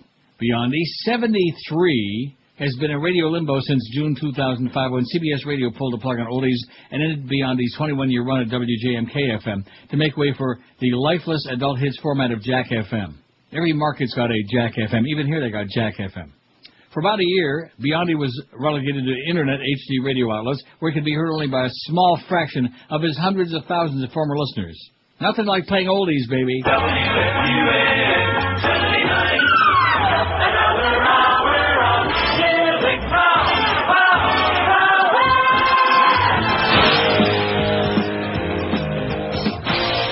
Every radio guy who can't get a gig, he goes back and he starts playing oldies. I shouldn't have said that. Rick Shaw might be listening. Sorry, Rick. Didn't he start out playing oldies? Who? Rick Shaw. No, he played nudies. Oh, that's right. Nudies? In a final indignity last July, Biondi was fired in a corporate cost-cutting binge dubbed Black Wednesday by the trade press. Of all the blunders CBS radio bosses have made in recent years, and there isn't enough room on this page to list them all, says Bob Feeder, their treatment of Biondi was by far the most shameful. Shameful! Oh, my God. But better late than ever, ABC seized the opportunity to hire Biondi and enhance the True Oldies outlet launched last fall by Scott Shannon, the veteran New York programmer. Shannon, who will be inducted this weekend in the Radio Hall of Fame in Chicago, has been providing recorded voice tracks for the station outside a morning and afternoon drive.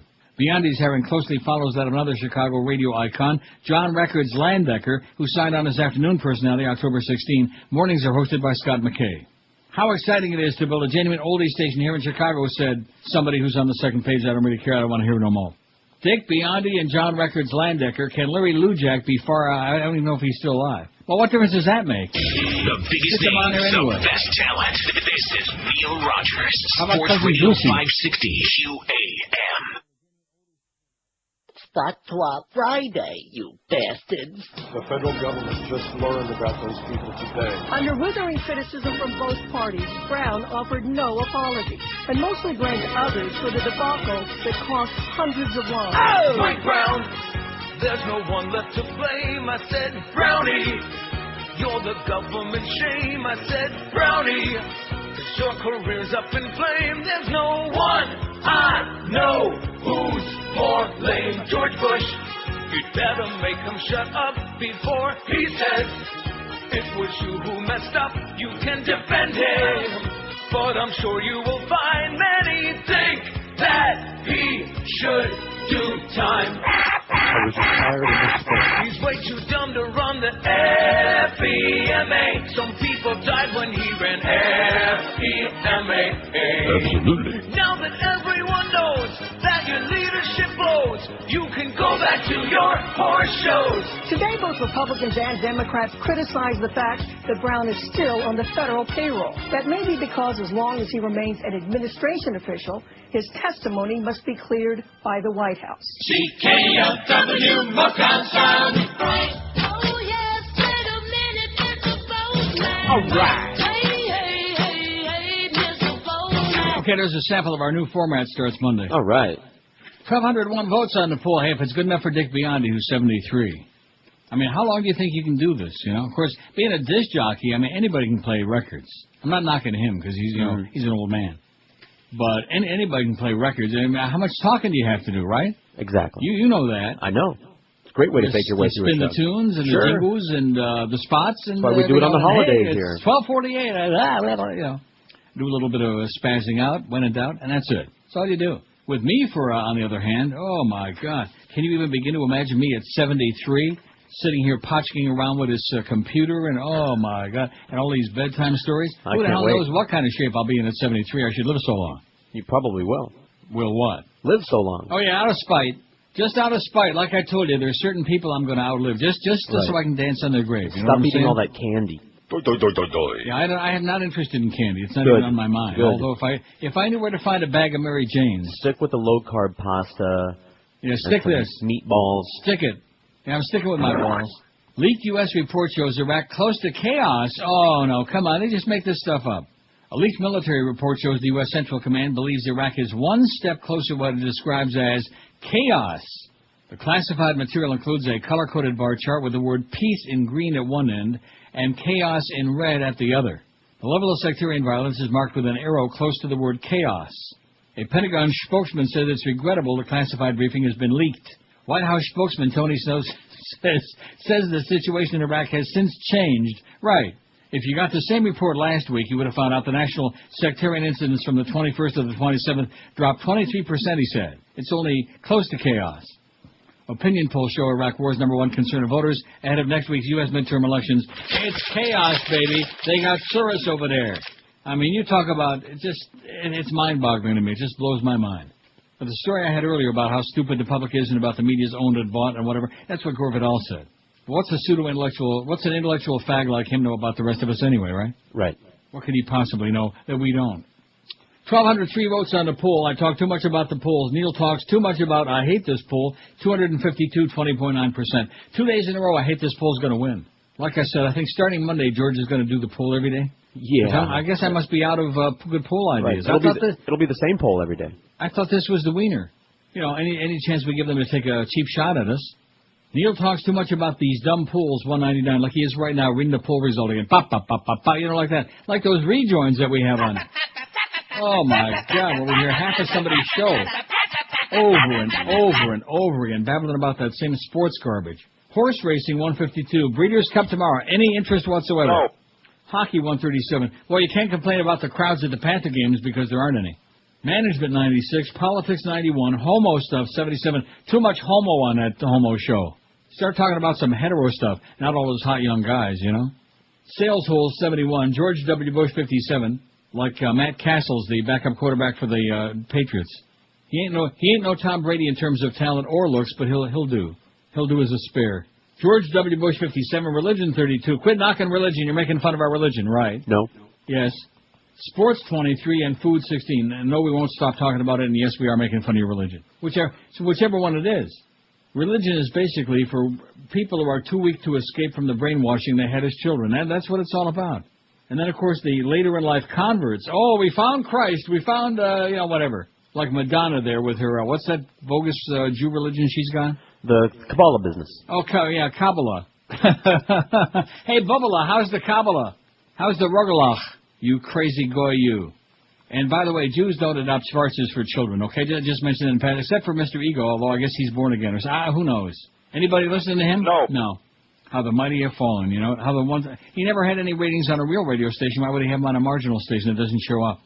3 years after he gave himself up to American soldiers without firing a shot, Saddam Hussein may be condemned to hang on Sunday if an Iraqi court finds him guilty of crimes against humanity. They're thinking the verdict will be Sunday, just 2 days before the American elections.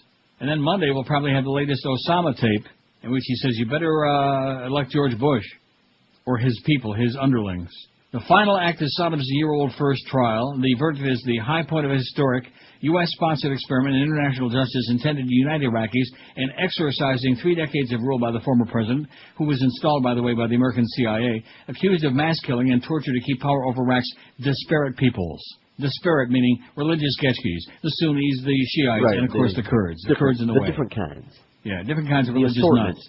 Yet the assortment like assorted chocolates. Assorted nuts. Like Whitman's sampler. Stop. If there's two kinds of candies you don't want, is like Whitman's sampler and Fanny's Farmer's Fanny. Right.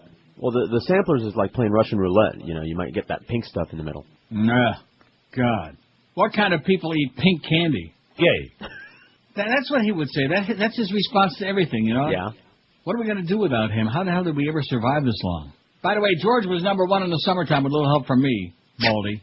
Yet the country's descent towards civil war since Saddam was overthrown has blighted proceedings. No. 3 defense lawyers were killed. The judge quit over political interference. And Iraqis who a year ago gasped in wonder to see the former strongman in court have lapsed into distracted indifference to his fate. In other words, we got bigger fish to fry, like staying alive. Saddam, 69, and 7 co-accused have been charged with crimes against humanity for the killing of 148 Shiite villagers after an attempt on his life in the town of Dujail in 1982. Isn't that where he's hanging out, in Dujail? If convicted, Saddam faces death by hanging. A prospect Shiite Prime Minister, Nouri al-Maliki, with some disregard for judicial independence, said cannot come soon enough. But a death sentence, which Saddam, with typical bombast, has demanded in court should be instead by a military firing squad, may be many months, even years away. He's due back in court today on a separate trial for genocide against the Kurds in 1980 and could face up to a dozen other cases as well. He's busy. He's busy. He used gas on his own people. Now, naturally, we gave him the gas and all the other crap that he used, but nevertheless, don't confuse us with the facts. And there's that picture of Rummy, you know, shaking hands with a big smile on his puss, stuff like that. All the oldies you can handle, man, starting Monday. Sounds like a winner to me. Oh! Hey, if I'm going to make it to 80 on the air, I got to, like, pace myself. What do you think? When in doubt, space it out. Oh, there's a Nazi. There's Ollie North they just hit on there for a second. Boy, like I said, bad pennies. They just never go away. They just keep coming back. Ollie North.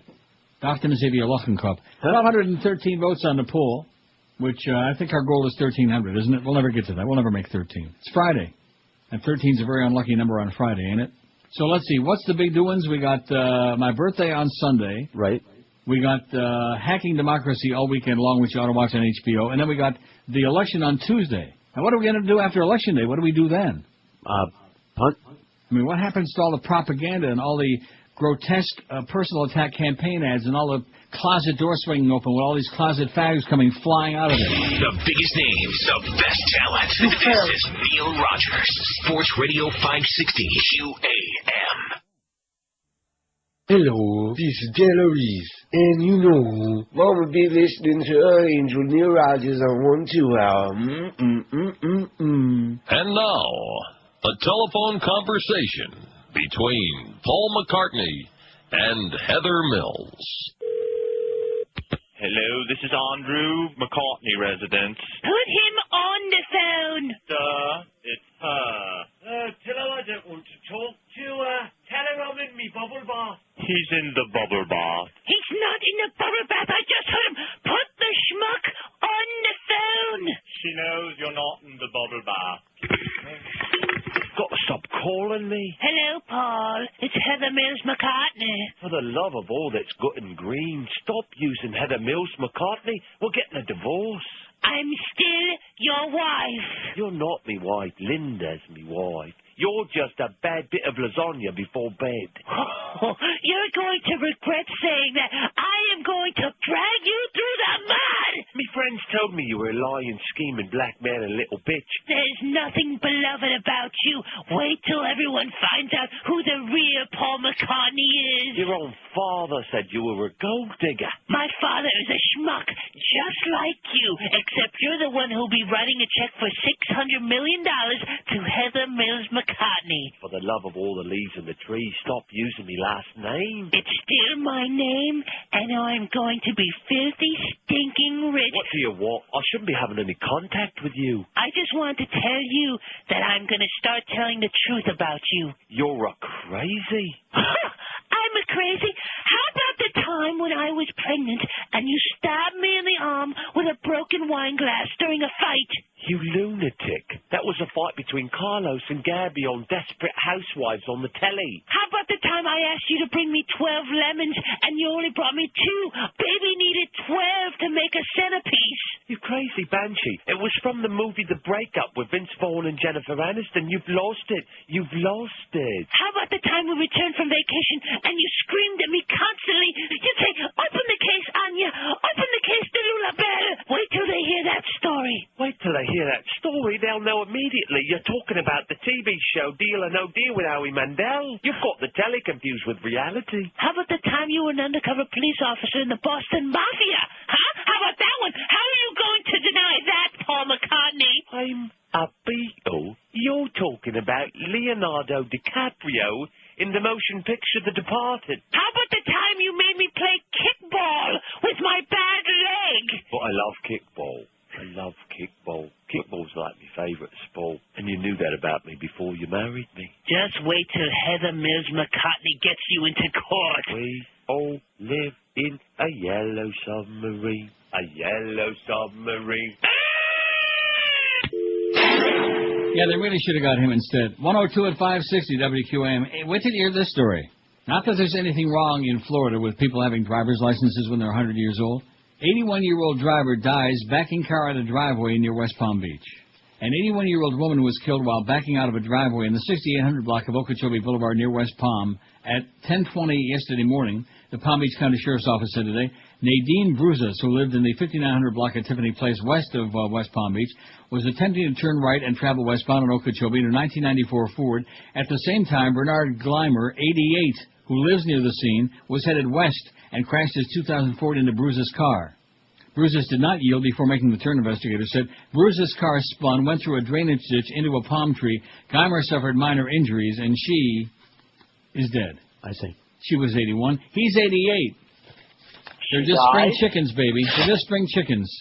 Well, I just got a 600 renewal online for my driver's license. I just don't understand that. You tell people about these things, and they look at you like, what? How is that possible? They don't know if you're blind, deaf, dumb, amputee. They don't know if you're, like, living, dead, and they don't care. Now, how much is it? I forget how much it was when I renewed my driver's license online. I told you my mother, when she was 90, we got a renewal for 6 years in the mail. No eye test, no nothing in the mail. Yeah. She's probably still getting renewals. Probably. Oh, yeah, there's a lot of dead people driving in Florida. Just look at them. 1,230 votes on the poll. Not too bad. We're going for 13. Now, let's see. We've got 56 minutes to get. Oh, I think we can do it. And if we get 1,300 votes by 1 o'clock, or by 2, whatever the hell it is, Georgia's going to be doing polls for the next 6 years. A man who posted his own sex offender registry photo on the social networking site MySpace.com is back behind bars. This is what you call a real rocket scientist. Christian Paul Dutton, 47, of Wheeling, West Virginia, was arrested in September for trespassing in elementary school, later released. He was arrested again Wednesday on charges of failing to register his MySpace account with the state police. Dutton, who served more than 6 years after a 1984 conviction in Ohio for attempted rape, had registered on the site under the name Bubba. He's required to register as a sex offender for life. So there's nothing like putting your picture on MySpace and, we're looking for this son of a bitch. Let's go get him. Okay, no problem. Oh, there's that Reverend Haggard who stepped down because of that gay incident. With a man in Denver. Yeah, he had no sex with a man in Denver, but they got it on. They got the recordings for crying out loud with his voice on it, but he never had done it with a man in Denver. Maybe he was like in destroy someone. Colorado Springs or somewhere. Needs to be out because it's so wrong. Seriously, can you imagine anybody playing that pasty-faced, crater-pussed creature to have sex with him? Sorry. Ooh, man, I wouldn't touch him with your tongue. The rate of marine biodiversity loss is accelerating, and at current rates there will be little sustainable fish or seafood available by mid-century. Boy, it's a good thing some of us are going to be dead by then. See, it's called always look on the bright side. I won't be around by then, but thank God, because all these bad things. We got the comet coming, or that asteroid, whatever it is, that ass. Mm-hmm. Researchers warn in the journal Science that 90% of the present-day marine fish, crustaceans, shellfish, and other currently eaten species of seafood could vanish in 50 years. Oh, my God. But the study's lead author, Canadian fisheries researcher Boris Worm, that's his name, Boris Worm, thinks countries will correct the present overfishing, economic mismanagement, and environmental degradation before that happens. Well, how can we survive without those crustaceans? You can have the fish. Oh, phooey. Man, who the hell wants to eat fish with all that mercury in it? Me. Phooey. But now, like the seafood, like your lobster and your seal, I mean, how can we get along without that? Right, I like it all. I personally don't think the current trend of depleting fish species will continue, Worm said. The worm is turning, in other words. I think we're smart enough to realize where we're heading and avoid it. To avoid this catastrophe, the scientists say countries must manage entire marine ecosystems and not just individual fish species as they are doing today. They also urge the creation of extensive no-fish zones, the aquatic version of national parks. No fish in here, baby. Get that thing out of the water in the pool. Get your pole out of the water. To reach their conclusions, researchers from across the globe, including Canada and the U.S., did a meta-analysis of existing studies to quantify how the loss of marine diversity locally, regionally, and globally has affected the marine ecosystem and services provided to humans. The scientists' report concludes that 29% of the fish and seafood species now being caught have already collapsed to less than a tenth of their historical maximum catch. This isn't based on models or assumptions. This is a very clear trend, and it's speeding up, said Worm. So those of you who are like shellfish, get a taste for something else. Go out there and get some candy. Go get some ice cream. There he goes again. I'm not in the mood for ice cream today. I know that's very unusual. Okay, good. No, it is. It's very unusual. It doesn't do anything for me, you know. Like when you talked a few days ago about the Mary Jane that you found, that got me wound up like an alarm clock. Man, I was just whipped up to a frenzy. So it's your fault. Then I went out and got those 2 score ice cream cones, you know. Mm-hmm.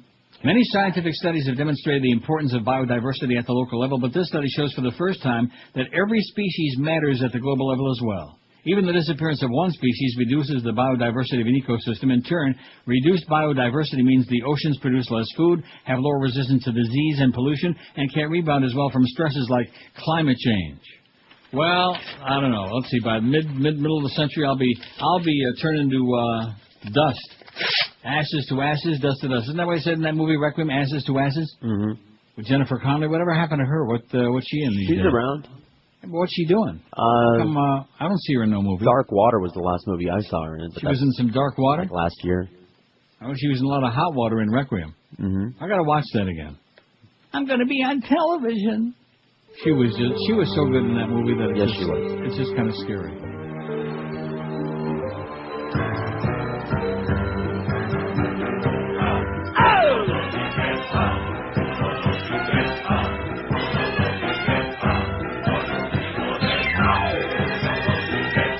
Sarah Goldfarb. That sounds so Jewish, you know what? Yeah. Yeah. I didn't know that Jared Leto was Jewish. 1,242 votes on the poll. Neil talks too much about all this stuff on here. I'm not gonna read it because then they'll accuse me. See, there you go again, reading the poll result. Maybe once an hour would be good, huh? Okay. I'm gonna tell you what I'm gonna do. Okay, I'm gonna read it whenever the hell I want to. How's that? I just made up my mind. Are you threatening me? Yeah. We have 734 friends on our MySpace, or at least we did at the start of the day. I can check it again right now. Thank God for this Mozilla Firefox. You know what? Amen. I haven't gotten back to Explorer in a long time. Since you talked me into putting that Internet Explorer 7 on there. Oh, yeah. If ever there was an act of sabotage, that was it. How come I can't find MySpace? Oh, there it is. And we got some nifty stuff here on our MySpace page. Too bad I don't have time to read it. 736 friends. Excuse me, we got 2 new friends today. Let's hear it. Oh! And another one. Oh! One for each of them. Isn't that exciting? 736. And like Josh said the other day, for a doddering old fart like me, that's pretty good. That's damn good. Because MySpace is generally for like living and breathing younger people, not old farts who want to hear somebody read news stories on the air 4 hours every day. Josh said, boy, that's pretty good for an old fag like you. How many you got on your website? How many friends on your page? Well, I only have people I know. Well, how many? Real life. Like 84. Well, that's not bad for a punk like you, for a schmuck like you that keeps moving every week. Now, let me just ask you this. I don't want to start getting too, of course fartsy with a log here, but am I looking at this right? Because when you faxed me the log, this last hour came out like in 2 pages. Oh, yeah. Which is, Mark Foley would like that, 2 pages instead of just one for each hand. But like the last 2 breaks are 2 minutes each I'm getting on here, am I dreaming? Oh, yeah, that's not a misprint. Wow, that looks like Chris Jones and his staff back there are doing a fantastic job. The biggest names of best talent. This is Neil Rogers, Sports Radio 560 QAM. Stench of cow manure hovers over this performance by the Dolphins. Oh, I wonder, oomba-doo-doo, why we dropped the bomb of love. Poor little Ali, his legs are now a stump. Let's thank the boy for making gas cheaper at the pump. Oh, I wonder, oomba-doo-doo, why we dropped the bomb of love. First you brainwash the public to love Bush like a god. Then you hijack the U.S. for all your corporate buddies to get anything you want. You conquer them and tell them, give democracy a chance. Then you pillage and you plunder for oil, water, and natural gas. Oh, I wonder, oomba-doo-doo, why we dropped the bomb of love.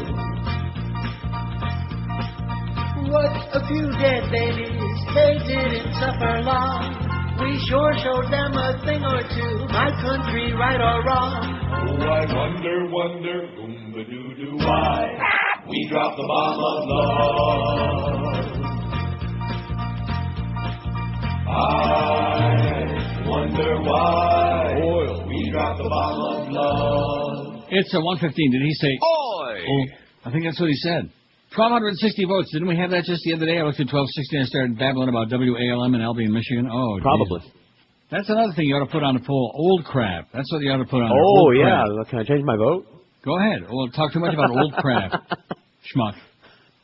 Old crap. When you start talking about old crap. I hope not.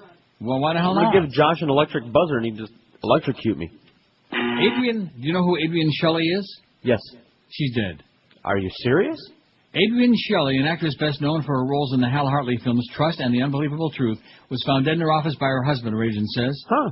She was found about 6 p.m. Wednesday. Police said last night they were waiting autopsy results before deciding whether to investigate the case as it might be foul play. There's a picture of her here. She's blonde and she looks pretty good. Well, normally she's a redhead, and she had yet to show her boobs, so I'm kind of bummed. Well, maybe you still hope. An autopsy was performed yesterday, but the medical examiner's office didn't have a cause of death. Shelley, who was 40, appeared as Jerry in the 2000 film Factotum with Matt Dillon. She started as Audrey Hugo in the 1989 film The Unbelievable Truth and Maria Coughlin in the 1990 film Trust. She worked steadily during her career in film, theater, and TV, later turned to writing and directing, making her directorial debut with Sudden Manhattan in 1996. She was married to Andy Ostroy and had a 3-year-old named Sophie, according to the agent of about a decade, Rachel Sheedy. Ostroy is not in the movie business. Born Adrian Levine in Queens and raised on Long Island, Shelley lived in Lower Manhattan with her family, had been focusing more lately on writing, directing, and caring for her daughter. Shelley recently wrote and directed a film called Waitress, which starred Kerry Russell and Nathan Fillion. She was so psyched about the film, she said she gathered an amazing cast, and she was really happy and excited to hear back from Sundance about it. She was only 40, and now she's dead. Well, that's too bad. Adrian Shelley. Isn't that a bummer? Yeah, it is, actually. I like it. Bad. Our goal is 1,300 votes today, and we should have it easily, except I'm just, 1261. See, they're coming in by the ones. At that rate, we won't make 1,300. And that would be really, really bad and embarrassing to me. Wouldn't that be embarrassing to all of us connected with this show? No, we don't care. We don't really care. I just, it's something. Pretend. Yeah, we just pretend we care. Because then if we pretend, there's Art Buchwald again. He's another one. I don't want to see him, and I don't want to see Michael J. Fox. I don't want to sound insensitive. I don't want to see him. I've had a chance to say goodbye to everybody in my life. What? Everybody in every walk from... He's dying from kidney failure, okay? In fact, I remember several months ago there was an article about him, about his miracle. I guess he got a transplant or something, or he had some kind of a miracle comeback, and I emailed that article to a Lassiter to give him an offer him a ray of hope, which obviously didn't work, but nevertheless I tried. But anyway, Art Buchwald is in very, very bad shape, and they put him on TV there. I think there ought to be a law that says that famous people, after they reach a certain age or a certain state of decay, physical decay, we don't need to see them anymore. You know what I mean? Like what, like 64? No, like 64. We don't do, well, who the hell sees me, you know? You don't want to see my I got your ass. picture up in the studio over here. Well, good. Keep looking at it. Bechtel Corporation went to Iraq 3 years ago to help rebuild a nation torn by war. Since then, 52 of its people have been killed and much of its work sabotaged as Iraq dissolved into insurgency and sectarian violence. Now Bechtel is leaving. We're leaving. The San Francisco Engineering Company's last government contract to rebuild power, water, and sewage plants across Iraq expired this week. Some employees remain to finish the paperwork, but essentially the company's job is done. Bechtel's contracts were part of an enormous U.S. effort to put Iraq back on its feet. It says after decades of wars and sanctions, that rebuilding campaign, once touted as the Marshall Plan of modern times, was supposed to win the hearts of skeptical Iraqis by giving them clean water, dependable power, phones that work, and modern sanitation. President Bush said he wanted the country's infrastructure to be the very best in the Middle East. Did that happen? But Bechtel, which charged into Iraq with American can-do fervor, found it tough to keep its engineers and workers alive, much less make any progress in piecing Iraq back together. It's kind of like when Joe Bell came in and tried to put the pieces of the QM puzzle back together after Greg Reed smashed it in like smashing an egg. Little tiny bits of crap. Did Iraq come out the way you hoped it would? Asked Cliff Mumm, Bechtel's president for infrastructure work. I would say emphatically no, and it's heartbreaking. Emphatically no. The violence that has gripped Iraq drove up costs and hamstrung the engineers who poured into the country after the U.S.-led invasion. Bechtel's first reconstruction contract, awarded shortly after Hussein's overthrow in April of 2003, assured the company would have a safe environment for its workers. But by the end, dozens of Bechtel employees and subcontractors had been killed, some of them kidnapped, others marched out of their office and shot. 49 others were wounded. Bechtel responded by hiring more guards, driving armored cars, and fortifying its camps. Those steps ate up money that otherwise would have brought electricity and clean water to Iraqis, but did not. The size of Bechtel's contracts also shrank over time as U.S. officials diverted money from reconstruction and towards security. Instead of the nearly $3 billion originally budgeted, Bechtel finally received about $2.3 billion, a figure that includes money the company spent on projects as well as its undisclosed profit. Mumm directed Bechtel's work from a bare-bones trailer in Baghdad. He's proud of his people for finding ways to work despite the threat of imminent death. But Mumm's pride is mixed with frustration. Many of those completed projects later fell to collapsing security, which made maintenance dangerous, and in some cases, resulting in damage to plants and equipment. How's that children's hospital in Iraq coming that Laura was all excited about? Finally, the children in Iraq. Yeah, for the children. We got this nice hospital which still ain't finished and ain't going to ever get finished, and it's just a waste of your taxpayer dollars being flushed down the toilet, man. Just like, it's like opening up a faucet and just watching the water pour out. That's what they're doing with our money. Your government in action, baby. 1,272 votes. That ain't bad. We're going to make 13, I think. We got 38 minutes to get 28 votes. If we can't do that, we might as well sign this baby off today. Bye-bye. See ya. 1,272 votes. Oh, look at that. Old crap's got a vote. Neil talks too much about, I hate this pool 266, these dumb pools 209. See, he's reading it again. Horse racing 157. See, I don't understand these because I don't talk about horse racing or hockey. But nevertheless, horse racing 157, hockey 144, management 101. I think what they're really trying to say is those are things that they're just sending me a message, you know, like Joey Zaza. These are things we don't want you to talk about. Yeah. Management 101. Oh, I took that course. Politics 95. Homo stuff 81. Too much fag crap. Sales hole 72. George W. Bush 62. Religion only 34. Sports only about 30, man. Food 20 and old crap only 1. Now, did you vote for old crap? I guess you couldn't change it. No. Somebody did. Too much old crap like that WALM stuff. I think it's interesting to me, so it's not interesting to you. What do I care? It's interesting because I used to work there. In fact, I think that would be a wonderful way to close out my career, is to go back to a station I worked at 33 years ago or whatever it was. 32 years ago. 1964. WALM, Albion, Michigan, 1260 on the dial. The only problem is I'm sure it's not there anymore.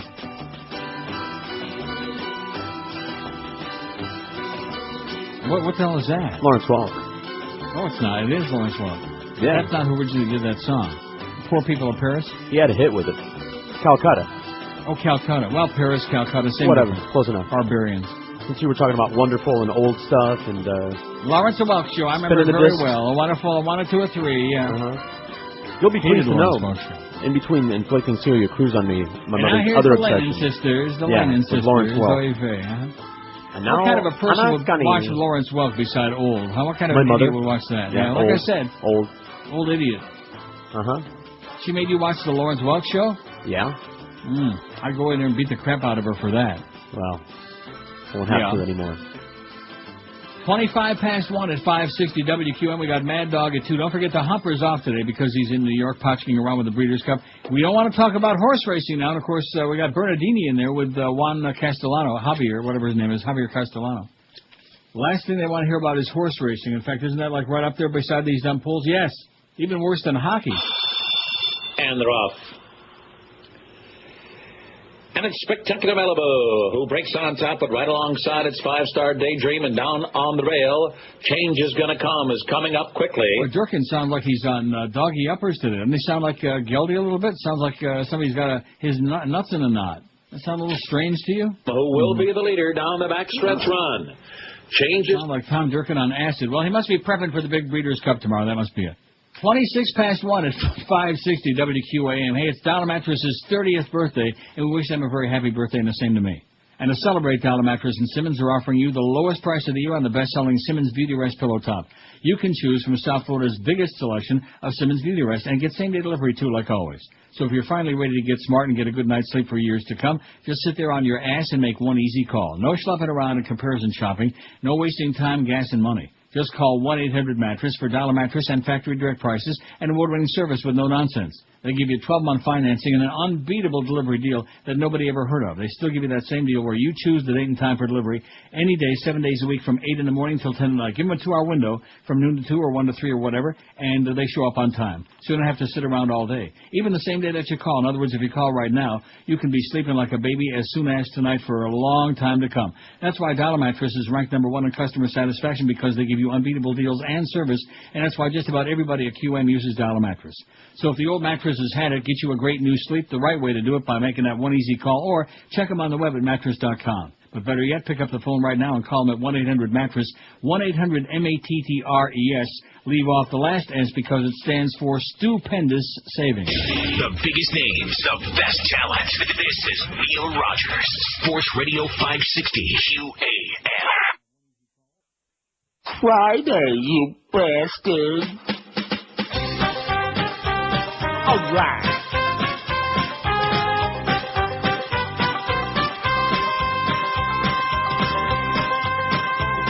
Miami has the Dolphins, and here we go again. Another losing season that's never gonna end. They never win, they never will, and I will never know why Sports Illustrated picked them to win the Super Bowl. And they're the Miami Dolphins. Miami Dolphins. Miami Dolphins number. How many teams in the league? 32. Miami Dolphins. Miami Dolphins. The same old story, nothing new. The Dolphins are such losers, they really are quite lame. I knew it from the very start, I watched the Pittsburgh game. And did you see the wimpy way Nick Saban threw that flag? Standing on the sidelines, he looked just like a fag. And they're the Miami Dolphins. Miami Dolphins. Miami Dolphins number. How many teams in the league? 32. Miami Dolphins. Miami Dolphins. Their problems stick to them like glue. The Dolphins lost to Buffalo and then beat Tennessee. It's only by sheer luck that they pulled out a victory. And then they played the Texans. It almost made me sick. That stupid 2-point pass play, that fumbling onside kick, and they're the Miami Dolphins. Miami Dolphins. Miami Dolphins number. How many teams in the league? 32. Miami Dolphins. Miami Dolphins. Orlando Mare needs new shoes. Absolutely. The Dolphins can't control the ball, their running game is flat. As for their execution, well, I'd agree with that. They're always gonna blow a lead, of that you can be sure. And when they leave the field, so has a stench of cow manure. And they're the Miami Dolphins, Miami Dolphins, Miami Dolphins number. How many teams in the league? Miami Dolphins, Miami Dolphins. Give them another shot of booze. The Dolphins have no strategy, they play like idiots. Another couple games lost to the Patriots and Jets. I think they're all retarded, it's almost like they're cursed. Ask Jason Taylor and Zach Thomas which team is the worst, and they'll say Miami Dolphins, Miami Dolphins, Miami Dolphins number, oh what the hell, 32. Miami Dolphins, Miami Dolphins, Miami Dolphins, now they're through.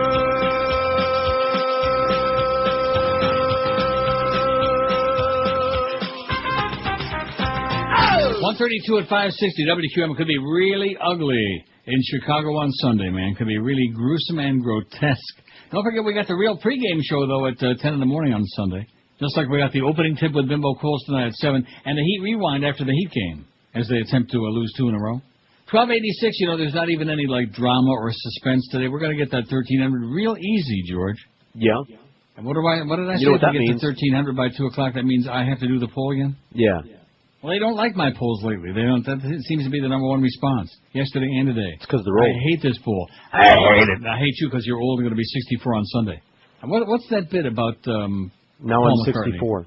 Now I'm 64? Yes. Get out of here. All right. See you. Is that what it's called? Yeah. No, now he's 64. Oh, well, what? Sorry. Oh. Okay, JJ.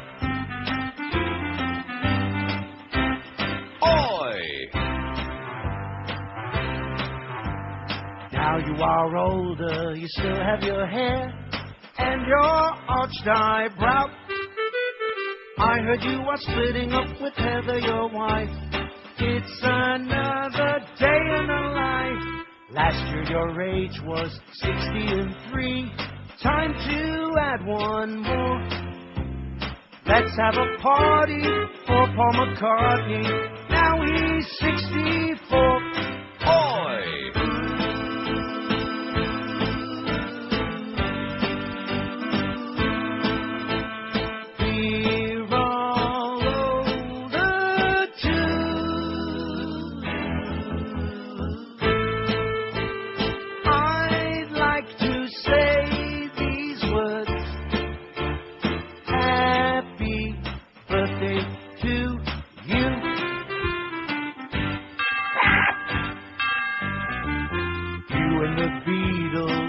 Were big news.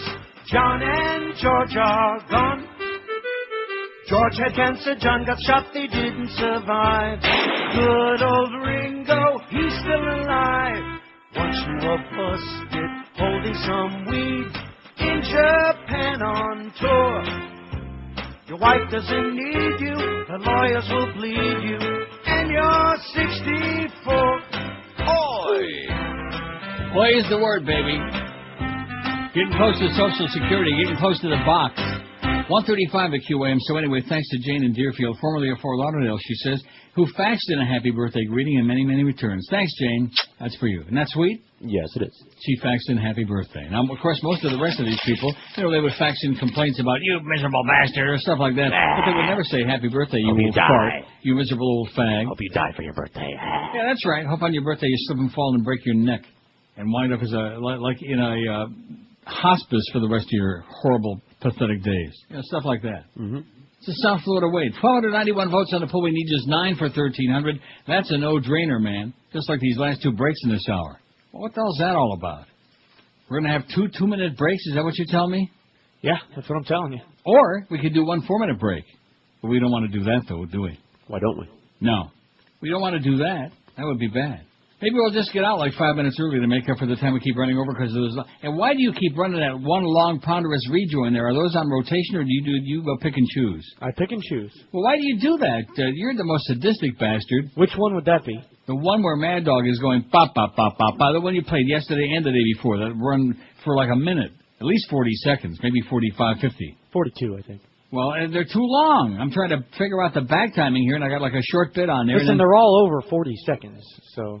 And then George says to me with a straight face this morning, did you really want me to talk to somebody about those rejoins? Yeah, no, I just was kidding, George. Well, of course I want you. I told you I wanted you to go in there and jump up and down on their desk and pee all over their forehead. Yeah, I know, but you said it on the air, during the show. Get out you might of here. Actually, in reality, like those rejoins because it gives you something to kvetch about, like an old woman. A teenager carrying a Bible and shouting, I want Jesus, was shot twice with a police stun gun and later died, as St. Louis hospital authorities said. Well, I guess maybe he got to meet Jesus. That's right. I want Jesus, and then... Jesus Christ. In a statement obtained this week by the Associated Press, police in Jerseyville, about 40 miles north of St. Louis, said 17-year-old Roger Holyfield would not acknowledge officers who approached him, and he continued yelling, I want Jesus! Police tried to calm the team, but Holyfield became combative, according to the statement. Officers fired the stun gun at him after he ignored their warnings, then fired again when he continued struggling, police said. Holy Molyfield was flown to St. Louis Cardinals. That is actually such a place. St. Louis's Cardinal Glennon Hospital after the confrontation Saturday and died there Sunday. An autopsy is planned. The statement expressed sympathy to Holyfield's family, but said city and police officials wouldn't discuss the matter no further. Calls to Jerseyville Police Chief Brad Blackerby were not immediately returned. The department's been using stun guns for about 5 months. In a report released in March, international human rights group Amnesty International said it had logged at least 156 deaths across the country in the last 5 years related to police stun guns. The rise in deaths accompanies a marked increase in the number of U.S. law enforcement agencies employing devices made by Taser International of Scottsdale, Arizona. About 1,000 of the nation's 18,000 police agencies used tasers in 2001. More than 7,000 departments had them last year, according to a government study. Police had used tasers more than 70,000 times as of last year. Amnesty International has urged police departments to suspend the use of tasers pending more study. Taser International said the group's count was flawed and falsely linked deaths to taser use when there's been no official such official conclusion. The city of St. Louis also drew unwanted attention for crime this week when it was named the most dangerous U.S. city by Morgan Quinto Press, and we talked about that, so who the hell wants to hear that again, right? It's old news. And aren't you shocked that we didn't get more Florida cities on that poll? And that Port St. Lucie was the 25th safest city to live in? Who the hell wants to live in Port St. Lucie, man? Oh, and speaking of idiots, there's Tom Fiedler from the Herald without his trench coat. But is he a liability for Charlie Crist and other Republican candidates in Central and South Florida? Going to bring some young guys for Charlie Crist. Well, the overall polls would tell you that the president's unfavorables are a little higher here than the Republicans would like, but not quite as high as they are across the board. I think what he's looking to do, it's fairly obvious, is to get into... How come you're not outing Charlie Crist, you idiot, Tom Fiedler, huh? Just because he's a Republican and going to be the next governor. Is that the reason, Tom? Yes. You idiot, you quisling. You fairy. 1297. We're creeping along, man. We'll get to that 1300. They're just playing with our emotions now because I was stupid enough to say, well, there's no drama here, no suspense, you know. So that'll probably come in. The last 3 votes will come in like about 7 minutes apart. Wouldn't you think, knowing this crowd? Mm-hmm. Evil. A lot of them are evil. 140, 20 till 2 at 560 WQAM. Experience the difference at Mercedes-Benz of Pompano. And don't forget, at Mercedes-Benz of Pompano, it doesn't matter what time of the month you purchase a vehicle, whether it's the beginning of the month, the middle of the month, the end of the month, you always get the best deal going anywhere. Whether it's one of the brand new 2007 Mercedes-Benz luxury sedans, the 2007 GL Class, the first Mercedes-Benz full-size SUV, or their large, fantastic selection of certified pre-owned cars. When you choose Mercedes-Benz of Pompano, you've got over 200 employees dedicated to providing incomparable service, offering express lube, courtesy vehicles, and complimentary car wash. Make an appointment through the Business Development Center, and don't forget you can even earn dealer miles, just like frequent flyer miles with your airlines. Browse Mercedes-Benz of Pompano's Indoor Expo. You'll find over 150 new and pre-owned vehicles, or just go to BenzPompano.com, B-E-N-Z, BenzPompano.com. Experience the difference at Mercedes-Benz of Pompano. Just call 1-800-NEW-BENZ, N-E-W-B-E-N-Z. 1-800-NEW-BENZ. You'll find them at I-95 and Copans Road. Mercedes-Benz of Pompano, a Mercedes-Benz dealer like no other you have ever seen. The biggest names, the best talent. This is Neil Rogers, Sports Radio 560 QAM. Friday, you bastards. You're free, and freedom is beautiful. And, it'll take time to restore chaos, but we will. Something stinks inside our house. Time to kick those bastards out. So much all along. Let's take them out before freedom's gone. Let's take them out before freedom's gone.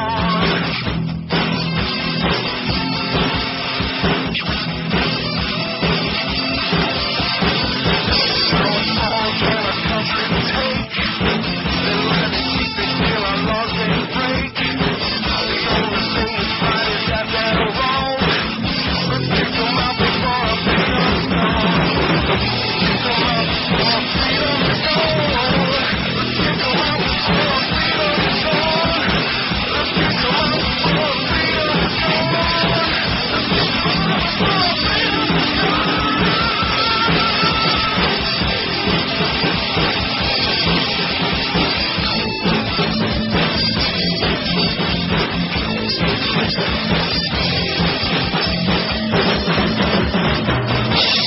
There's the pissed off caveman again. Guess what, Pally? We don't like cavemen. How do you like that?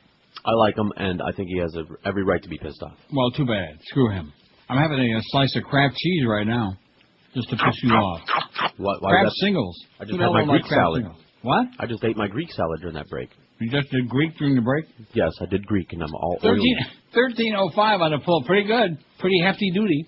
By the way, with those long rejoins, that makes it a 3-minute break, by the way. You mean the last one? No, the last two.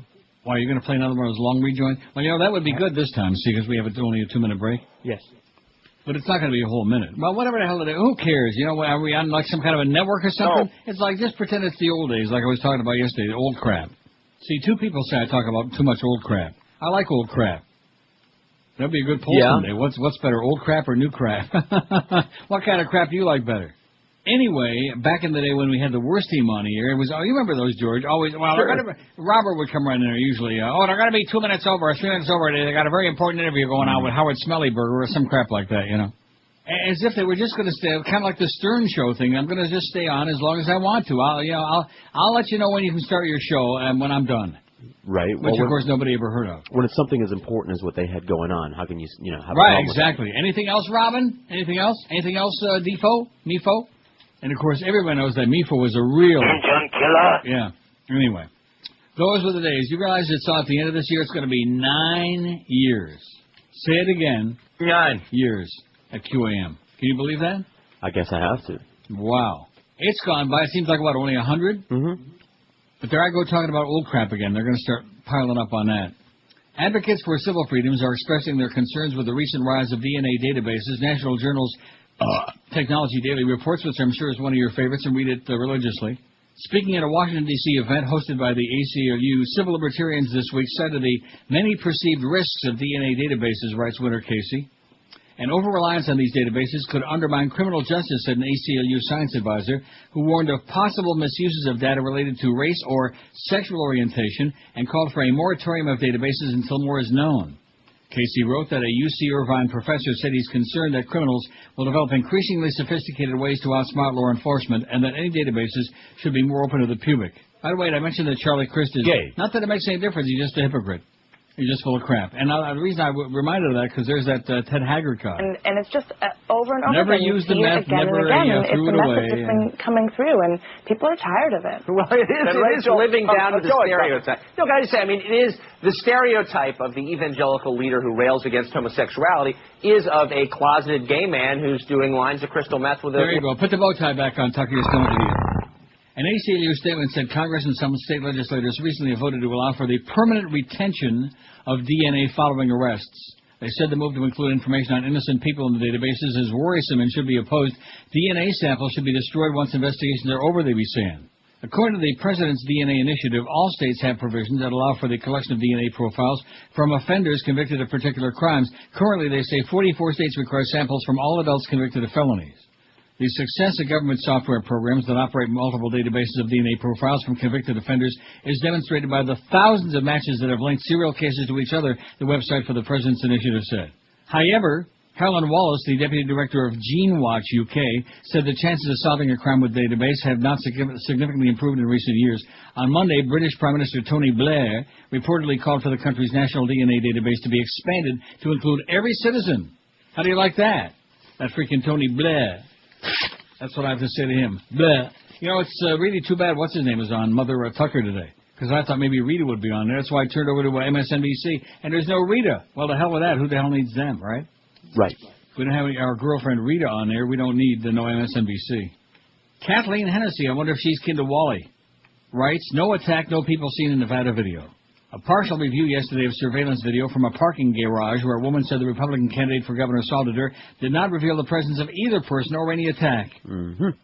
A judge had ordered police to release 16 hours of surveillance video to lawyers for Representative Jim Gibbons and Chrissy Mazzeo, who accused the candidate of pushing her against the wall inside the garage October 13 and propositioning her after the two had drinks together at a nearby restaurant. Gibbons, 61, a married five-term congressman from Reno, has denied any impropriety, says he helped Mazzeo when she tripped while walking toward the garage.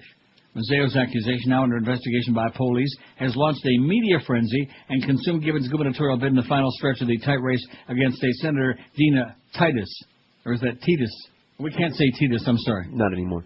The Associated Press reviewed sequences of tapes provided by Gibbons' lawyer during the time frame when Mazzeo, a 32-year-old Las Vegas strip casino waitress, said she was assaulted. But the AP was not able to view the tapes in their entirety and was unable to review every camera running during the hour before Mazzeo's 9/11 calls to the police. Campbell released 2 8-hour tapes to the AP. The news organization viewed tape from 9 of the 15 cameras recorded in the period from 9:15 p.m. to 10:30 p.m. Mazzeo first called police at 10:23 p.m. and has said the assault occurred near elevators in front of the surveillance cameras. Bada-beep, bada-boop, bada-bop. Gibbons' lawyer, Don Campbell, said he's been told by a security company that viewed the tapes that his client was not recorded in their garage. Campbell said he hadn't viewed the tapes in their entirety because the video could be properly watched only in an out-of-date device called a multiplexer. And we must have one of those. If it's out of date, we got it. According to notes from police investigators relayed by Campbell, one of the 2 videos showed footage from 15 cameras in the parking garage across the street from the restaurant where Gibbons and Mazzeo had drinks with a group of people. At his request, the AP returned the tapes to Campbell. The Gibbons campaign said the tapes have been distributed to other media outlets, and it goes on and on. He did this and she did that, and, nobody's got any ideas, any solutions, any agenda. All they got is just smear and smear, man. That's all they got. If you've been, paying any attention to all of these campaigns, pretty much they all degenerate down to that. Smear and schmear. Right?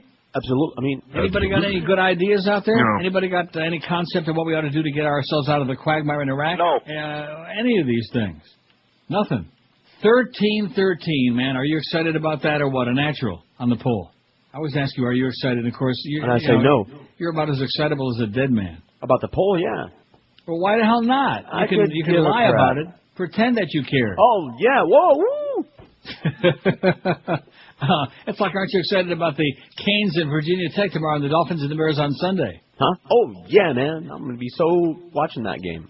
Oh, who are the Patriots playing this week? Oh, it can't be the Colts, can it? Uh-oh. Like I said, I don't care about sports. Never have, never will. Neil talks too much about. We have 1,319 votes, which we appreciate very, very much. Your tremendous, enthusiastic involvement. Don't we? No. 1319. Talks too much. I hate this pool. 274, 20.7%. They just hate. Maybe instead of I hate this poll, we should just put I hate on there every day. And as as a place to go for that element of the audience, that crowd. That's it. Place to go where you can vent. We understand. Neil talks too much about these dumb polls to 18, just like he's reading it again right now. We've heard it. We've heard it enough. Horse racing, 162. Hockey, 147. How about those Panthers? Any interest? No. None. 0. Management, 105. Politics, 97. Homo stuff, 85. Sales holes, 73. George W. Bush, 63. And then it's a big drop down to religion, only 36, because we got a really gigantic heathen crowd. You're all going to burn in hell, I'll tell you that. We'll all be seeing you there. Religion, 36. Sports, 33, which I don't get that at all. But that's, who knows? Food, 24. And old crap, only 2. Now, that's been on there for quite a while, hasn't it? Mm-hmm. Maybe they like old crap. Why not? You ever think of that? It's possible. What could possibly be wrong with old crap? Depends on the crap, I reckon. And the older you get, the more old crap you have in your mind, unless you got, feeble-minded or something like that. You think, oh, this happened. I know I've said this before, but it's true. As you get older, the one thing that happens, and it sneaks up on you. You don't even realize it. And you think about something that happened in the past, and you used to say, oh, well, 10 years ago, such and such happened. And then before you know it, you're thinking to yourself about things that happened like 40-some years ago. Right. 40 years ago. Oh, my God. Right. And then you start thinking to yourself, I'm a real old fart. And, of course, you absolutely are. The biggest names, the best talent. This is Neil Rogers, Sports Radio 560 QAM. God. Crazy old summer's gonna bomb you just like I did before. Crazy old summer's gonna bomb you just like I did before. Crazy old summer's gonna bomb you just like you did before. Well, maybe 9/11 put you in despair, but when it comes down to it, you don't care. Giving bush criminals your support, writing it off with a phony war. Crazy old summer's gonna bomb you just like you did before. S&B driving mills make me wanna puke and hack with soccer ball and ribbon stickers on the back. Anything important that they need to see, they got KT Corey on TV. Crazy old summer's gonna bomb you just like you did before. All right. Mahmoud, Hamanakadra, Mahmoud, Hamanakadra, Boy.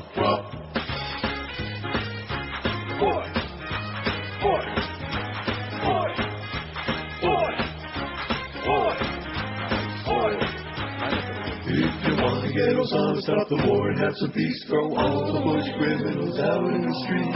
Same thing will happen like it did before. He's gonna bomb you like before. Crazy old Osama's gonna bomb you just like he did before.